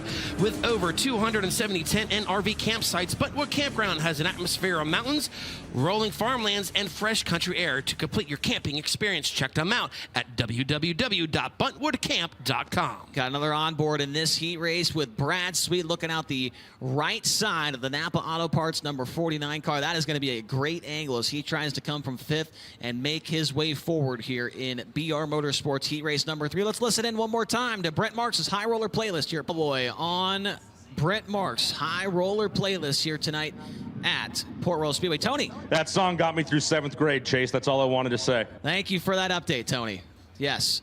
As the HendrickCars.com pace truck makes his way into the infield, Jacob Allen and Blaine Heimbach going to lead the field here in BR Motorsports heat race number 3. We'll see if Brian Brown or Brad Sweet can make their way forward from row number 3 as we come to the green flag. Cars roll to the Packers Concessions chalk line. Here we go. We're underway. Great start by Jacob Allen as he will lead the Thundering Herd in turn 3 and 4. Justin Peck slides up in front of Baston. Baston turns the car back down the hill. Here we go. Great battle for the runner-up spot. Chasing the turn 3. Peck to the inside. Baston goes to the outside. Heimbach might still have the spot off of turn number 4, and that is indeed the case. No, it is not, is it? Yes, he does. He has it across the line. Blaine Heimbach got passed by Peck, but was able to get back by him off of turn number 4. Now Peck will rocket around the outside. Justin Peck to 2nd. Heimbach back to 3rd as Brad Sweet battles with Brian Brown back in the field for 5th. This time by, we are going to have just 6 more times around. Jacob Allen is already out to almost a 1-second lead as Spencer Baston applies the pressure to Blaine Heimbach. Now here comes Brian Brown. Brian Brown puts a slide job on Brad Sweet. What happens underneath the Bobby Rahal scoreboard on the back straightaway? Brad Sweet tries to go to the inside. Brian Brown goes down there anyway. A little mud here on our onboard shot, and Brad Sweet just hit the wall while we were live on the onboard right there. Brad Sweet kissing the wall off of turn number 4, losing some ground now to Brian Brown. So Sweet, if he does not get going, he'll go from 5th to 6th here as far as the passing points go. That is not what the Big Cat was hoping for. Halfway, 4 laps in and 4 to go. It's still all Jacob Allen, but oh my, Justin Peck bangs the boards there in turn 2, still not slowing him down. He's starting to close in on the 1A of Jacob Allen. This time by Chase, we're gonna have 3 laps to go. 3 to go, and Peck certainly closing the gap on the number 1A car of Jacob Allen. These two battled hard for a victory at the Golden Mile Speedway back in Georgia in February. Peck runs the high side in turns number 1 and 2. Down the back straightaway, you can tell that he is closing the gap on the Pels Tire Service number 1A. This time by 2 laps to go, and Peck last time by 1.15 seconds behind. This time by, he'll close it down just a little bit more. Peck still gets that right rear on that cushion off for turn 2. Does he try for a slide jump into 3 and 4? Battle for the lead. Here comes Justin Peck. He'll drive deep into turn 3. Slides up across the nose of Allen. Allen turns the car. They drive back to the line. Jacob Allen holds back onto the lead. White flag, 1 to go. Who's going to win? BR Motorsports Heat Race number 3. Justin Peck rips the cushion in turns 1 and 2. Gets a run down the back straightaway. They're nose to tail into turn number 3. Jacob goes down to the bottom of the block, and Justin Peck tries to run the bottom, but he slips up off the exit of turn number 4, and Jacob Allen will get the win in BR Motorsports Heat Race number 3. Justin Peck finishes up in 2nd. 3rd to Spencer Baston. 4th will go to Blaine Heimbach, and then Brian Brown and Brad Sweet, the top 6 in that one. Your unofficial results from BR Motorsports Heat Race number 3. Jacob Allen gets the win. Justin Peck finishes 2nd. Then Baston, Heimbach, and Brown. Brad Sweet 6th. Cody Lehman in 7th. Callum Williamson in 8th. And Bree Hershey rounds out the field in the 9th position. And what a slugfest at the front of the field. Justin Peck was the show. Jacob Allen just trying to hang on for all he's worth there, and was able to grab the win from the P1 starting position. We'll see where that lines him up. Peck drove from 3rd to 2nd, so not a ton of passing points, but a decent qualifying effort and a decent heat race should line him up pretty well. He might be inside that top 20. Let's go downstairs to Tony Laporta talking to Jacob Allen. BR Motorsports Heat Race number 3 goes to Jacob Allen. Passing points won't be handed out heavily, at least to Jacob here in this one. But Jacob, after qualifying, or after hot laps rather, I saw you jump out of the car and spend a lot of time talking to your dad, Bobby Allen. You may not have had the car you wanted in qualifying, but it sure seems like you've got a great race car. What are those discussions with your dad like, and how do they impact the setup of this race car? Yeah, I mean, talking to my dad is, the most valuable, in my opinion. Time trials is tricky. I mean, the track's tricky. You just don't know where to go, and, you're trying to watch on the iPad on Flow, and sometimes it loads, sometimes it doesn't, and then, my dad's 80, so he can't get down to me too fast. So it's a little tricky, but it's all good. The car feels good, and just can't thank my guys enough and all my sponsors enough, and it's great to be here. You want to talk about a hard-working group of racers? It's Jacob Allen's crew at Shark Racing. He starts first, he finishes first. That's how things go in BR Motorsports Heat Race number 3 for Jacob Allen. We'll see how they go in Winners Performance Heat Race number 4. Winners Performance has been manufacturing speed parts for the racing industry for over 65 years. Many of the winningest sprint cars in history are equipped with Winners quick change rears and driveline components. Visit winnersperformance.com today. Heat Race number 4 was scheduled to have Justin Whittle on the pole. He has scratched for the night, so that'll move the number 5W Lucas Wolf to the pole position out of Mechanicsburg, PA. It's the Hollinger Allebach Racing Old Milwaukee Orange Crate Brewing Beer Hill Gang number 5W Lucas Wolf. And outside of him, it's going to be the driver out of Sealands Grove, Pennsylvania, the Rose Post Center Roofing and Contracting Victory Auto BK Motorsports number 77 of Mike Walter. Row 2 will look like this now to the inside from Clovis, California. And the Sander Engineering, Four Seas Construction, Autry Plumbing, Senecal, driven to save lives, 14. It's Corey Day. Then to the outside, rolling off in that 4th position. From Kokomo, Indiana, in the Chalk 6 Torsion Bars, Townline Variety, Indy Race Parts, High Performance Lubricants. Car number 9P, it's Parker Price Miller. Starting from 5th, it's the driver out of Indianapolis, Indiana, the NOS Energy Drink, Elliott's Custom Trailers and Carts, Spire Motorsports number 7 BC of Tyler Courtney. And outside of him from New Oxford, PA, it's the Weaver's Body Shop, KR Perry Trucking, Big Daddy's Grill, Major League Sports Bar, Imes Auctions number 33 of Gerard McIntyre Jr. 4th and final row looks like this. Going to be Tanner Thorson from Broken Arrow, Oklahoma. He's from Minden, Nevada, and yes, in the Smith Titanium Factory, Kane Maxim Race Oriole, Mesilla Valley Transportation, Hala Vodka, and then the final driver out there from Lebanon, Indiana, in the Adams Auto Sales Fredericksburg Eagle Hotel, Key Warranty, Blue Rock Farms, Garden Spot Auto Action, car number 99, it's Devin Adams. This heat race is also brought to you by Penny and Bank, the official sponsor of the Kids Money Scramble coming up here at the track on August 3rd. Penny and Bank has redefined banking through personal connections and personalized experience for their customers, and they provide banking and related financial service in your community. Check them out on the web at pennyan.bank. Here's another song from Brent Marks' favorite playlist. THURR, by the way. Yeah, that got me through 10th grade. Oh, it did? Okay. I like it. So I'll try and find one that got me through a grade later on tonight. As we're coming to the green here in Winners Performance Heat Race number 4, it's Lucas Wolf alongside of Mike Walter as we come to the green flag. Walter not a very good start, goes from 2nd to 4th down the front straightaway. Lucas Wolf with the early lead, but PPM has been fast all night long, and he's looking for the lead down the back straightaway. Absolutely. Here comes Parker Price Miller. Has a run on Lucas, however, he'll duck behind him. Great side-by-side battle for that 3rd spot off of corner number 4. Corey Day has it as we complete lap number 1. Corey Day running in the 3rd spot, reps the cushion in turn number 1. Remember, Corey Day's been here 2 times before at Port Royal Speedway, has not made it more than 1 lap in feature competition. Gets a big run on Parker Price Miller down the back straightaway as we look at Tyler Courtney fighting with Mike Walter. Tyler Courtney was the fastest qualifier in this heat race. Turns it down the hill, down the front straightaway. Looks inside of Mike Walter. He's up into the 5th position. Sunshine up to 5th. Tyler Courtney was able to pick up the win last weekend here at the Port Royal Speedway when we were in action, looking to advance his position, like we said, to get those valuable points.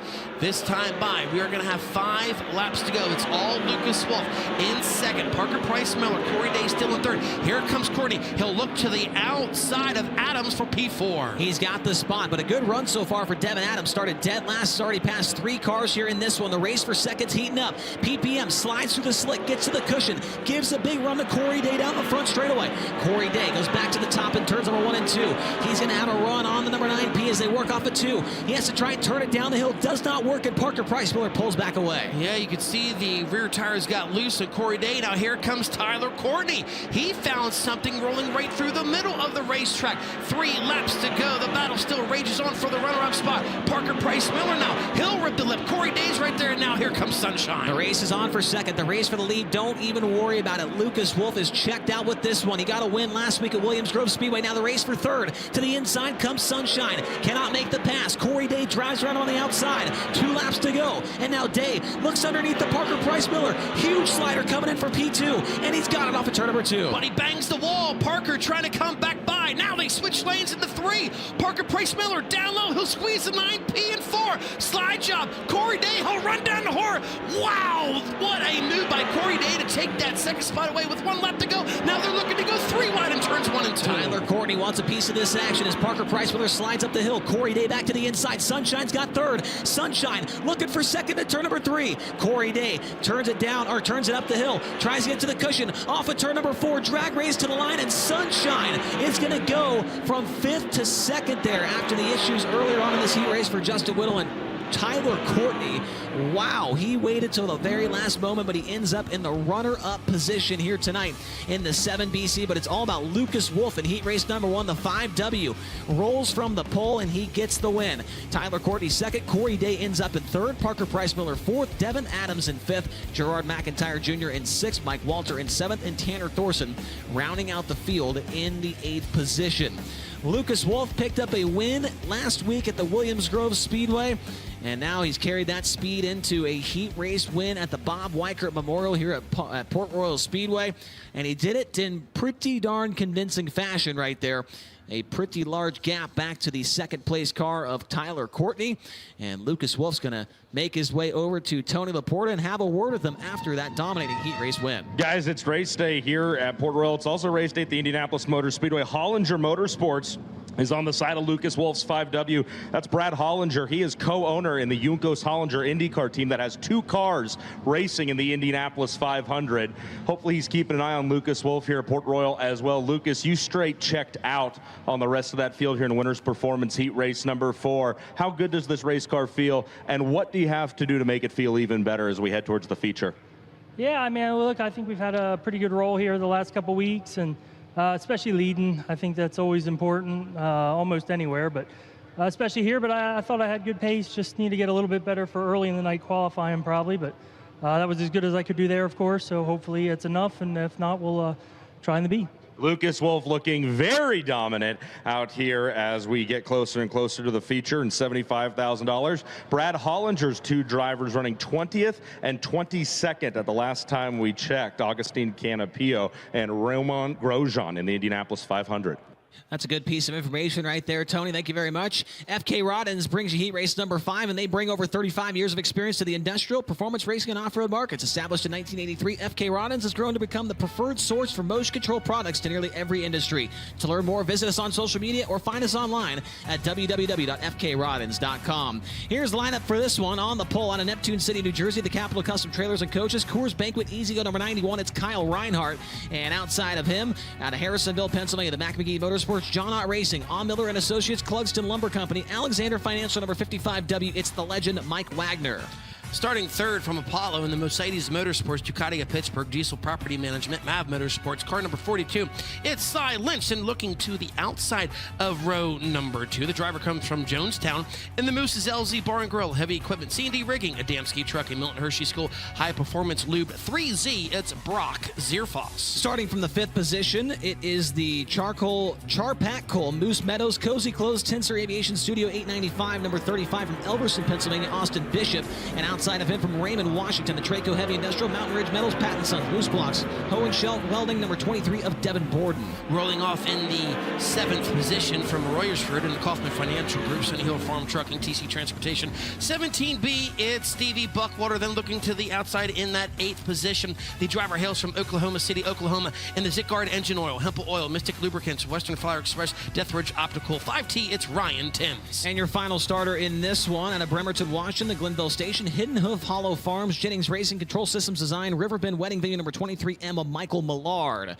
Coming to the green this time by in heat race number 5, brought to you by FK Roddens, Kyle Reinhardt, Mike Wagner to the chalk stripe, and we are underway in heat race number 5. Side-by-side start there at the Packers Concessions chalk line.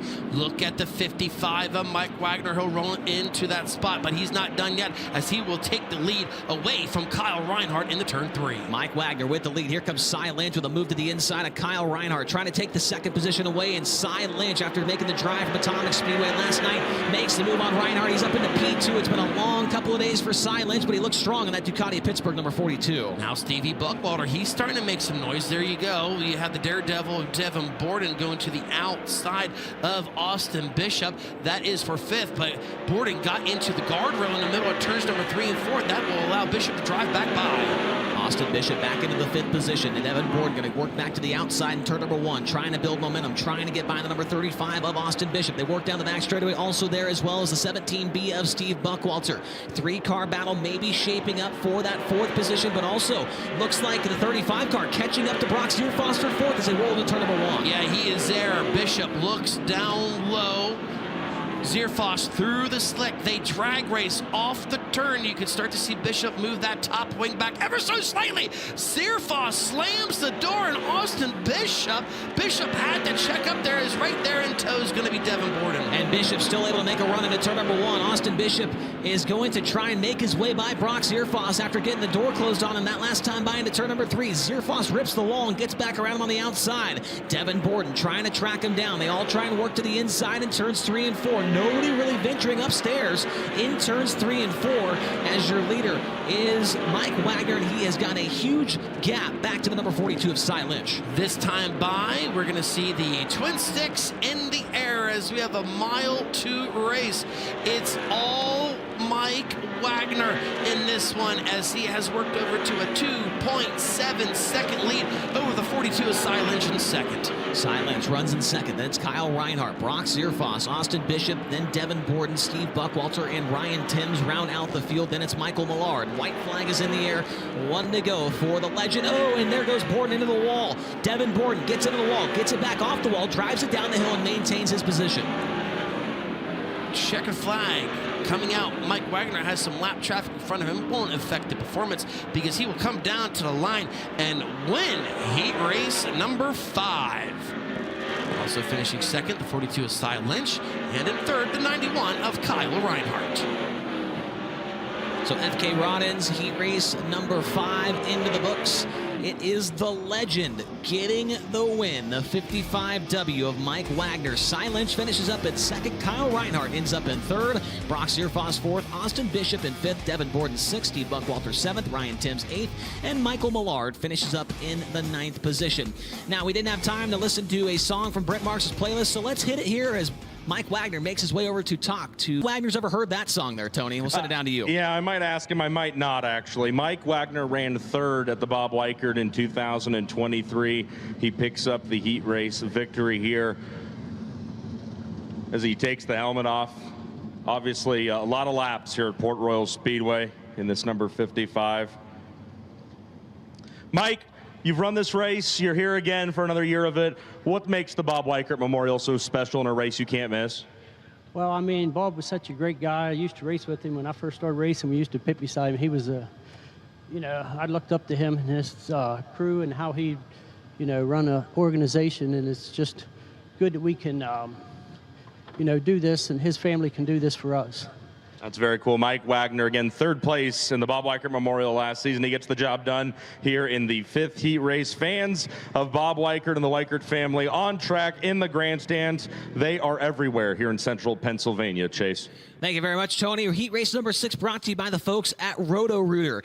Heat race number 6 on the pole from Lubbock, Texas. The High Plains Building Division, Carbon Safety Technology, Lubbock Record, 5 Nights Truck Accessories, ShopTruckParts.com. Number 1, it's Brenham Crouch. And outside of him, driving car number 35K from Beaver Springs, Pennsylvania, the Weiss Market, Sage Fruit, Salem RV, Bud Godek, Auto Body, Smoking Gun Fabrication, number 35K of Jake Karklin. Rolling off third from York in the Zemco Speed Equipment, Zemco Header, Zemco Tool and Die, CMC Coatings, DM Truck and Trailer Services. Car number 1C, that's going to be Chase Dietz into the outside of row number 2 from Watertown, Connecticut, in the Houston Speedway, Billion Automotive, Jackson Motorplex, JRC Transportation, High Performance Lubricants. Car number 2, it's David Gravel. Inside row number 3 from Myerstown, Pennsylvania, it's the M&M Painting and Construction, MidGroupBid.com, Baps Paint, Livewire Customs, number 19 of Brent Marks, and outside of him from St. Helena, California, the Rico Abreu, Kerbagajanian Racing, El Bandito, Yankee Tequila, Mississippi Valley Transportation, Bear Printing, Pacific Born, number 24, Rico Abreu. And rolling off in 7th in the 4th and a final row from Fayetteville in the Drohan Brick, House Seal Plumbing, Glenville Station, Conduit Connection, Shearer Welding, car number 12D here tonight. That's going to be Lance Deweese. And rolling off in the 8th position from Hanover in the SEC Trucking, PhilPools.com, Polk Brothers Racing, Dynatech Controls, car number 17, it's Dylan Norris. This heat race is also brought to you by Advanced Septic Services, proudly servicing Port Royal Speedway as the official portable restroom provider. Advanced provides septic tank cleanings and repairs, portable restroom rentals, and more. Give them a call at 717-789-4548, or also check them out on the web at www.advancedsepticserviceinc.com. So, Earl, after that 3rd heat race, so not after the 4th or the 5th heat race, this is the last update I have for the points. It was James McFadden, Logan Wagner, Danny Dietrich, Logan Short, Brian Brown, the top 5, then Anthony Macri, Zeb Wise, Casey Kane, Spencer Basin, and Brad Sweet. But we've ran 2 more heat races since that update. I just have not gotten another update quite yet.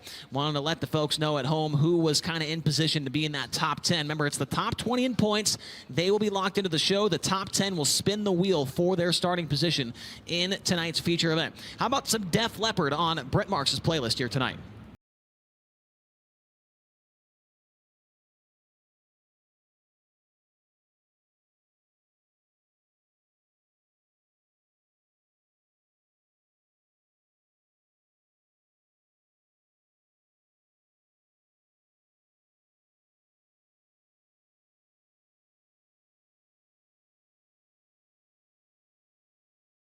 Pour Some Sugar on Me from Def Leppard on the playlist from Brent Marks as we go to green here in our final heat race of the night, brought to you by Roto-Rooter.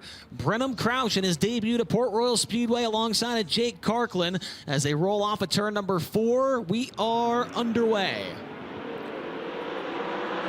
Looking to go almost 4 wide. There were 3 wide at the line. Here comes the number 2, David Gravel. He'll move up into the runner-up spot.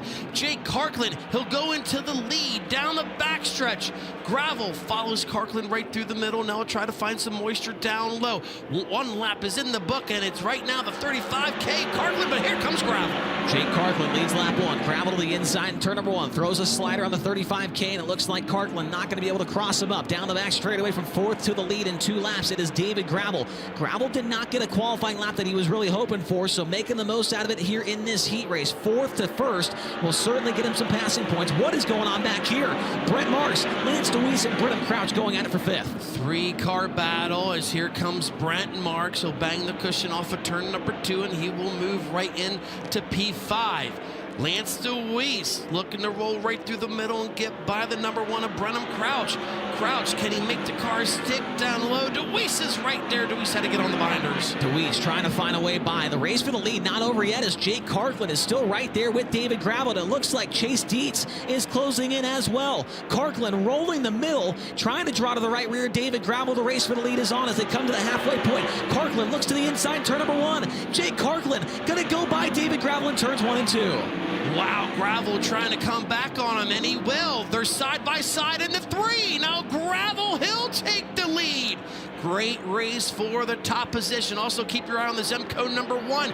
Chase Dietz right there. Gravel leads him at the line. Here comes Dietz down low. Couldn't find anything for that 2nd spot. Top 3 all run the bottom towards the middle of the racetrack in 1 and 2. The 4th place car, Rico Abreu, a little bit behind. He's up on the top side of the racetrack in turn number 2. Chase Dietz makes his way by Karkland. Now sets his sights in on David Gravel. 2 laps to go. And Dietz is closing the gap on your race leaders and work back into turn number 1. We have a race for the lead with a mile to go. Dietz is right there, has a run on Gravel. Side by side in the 3. Chase Dietz takes the lead, but look at the move by David Gravel. He'll turn the car and I'll have to go in the 2nd as Chase Dietz will be your new leader with 1 lap to go. To the delight of the crowd, they got to their feet when the Zemco Headers number 1 car made the pass on the current World of Outlaws points leader. And Chase Dietz pulls away down the back straightaway into turns 3 and 4. Out of turn number 4, the fans are loving it, and Chase Dietz wins Roto-Rooter heat race number 6. David Gravel 2nd, Jake Karkland 3rd, Rico Abreu 4th, Brent Marks in 5th, and 6th goes to Lance DeWeese.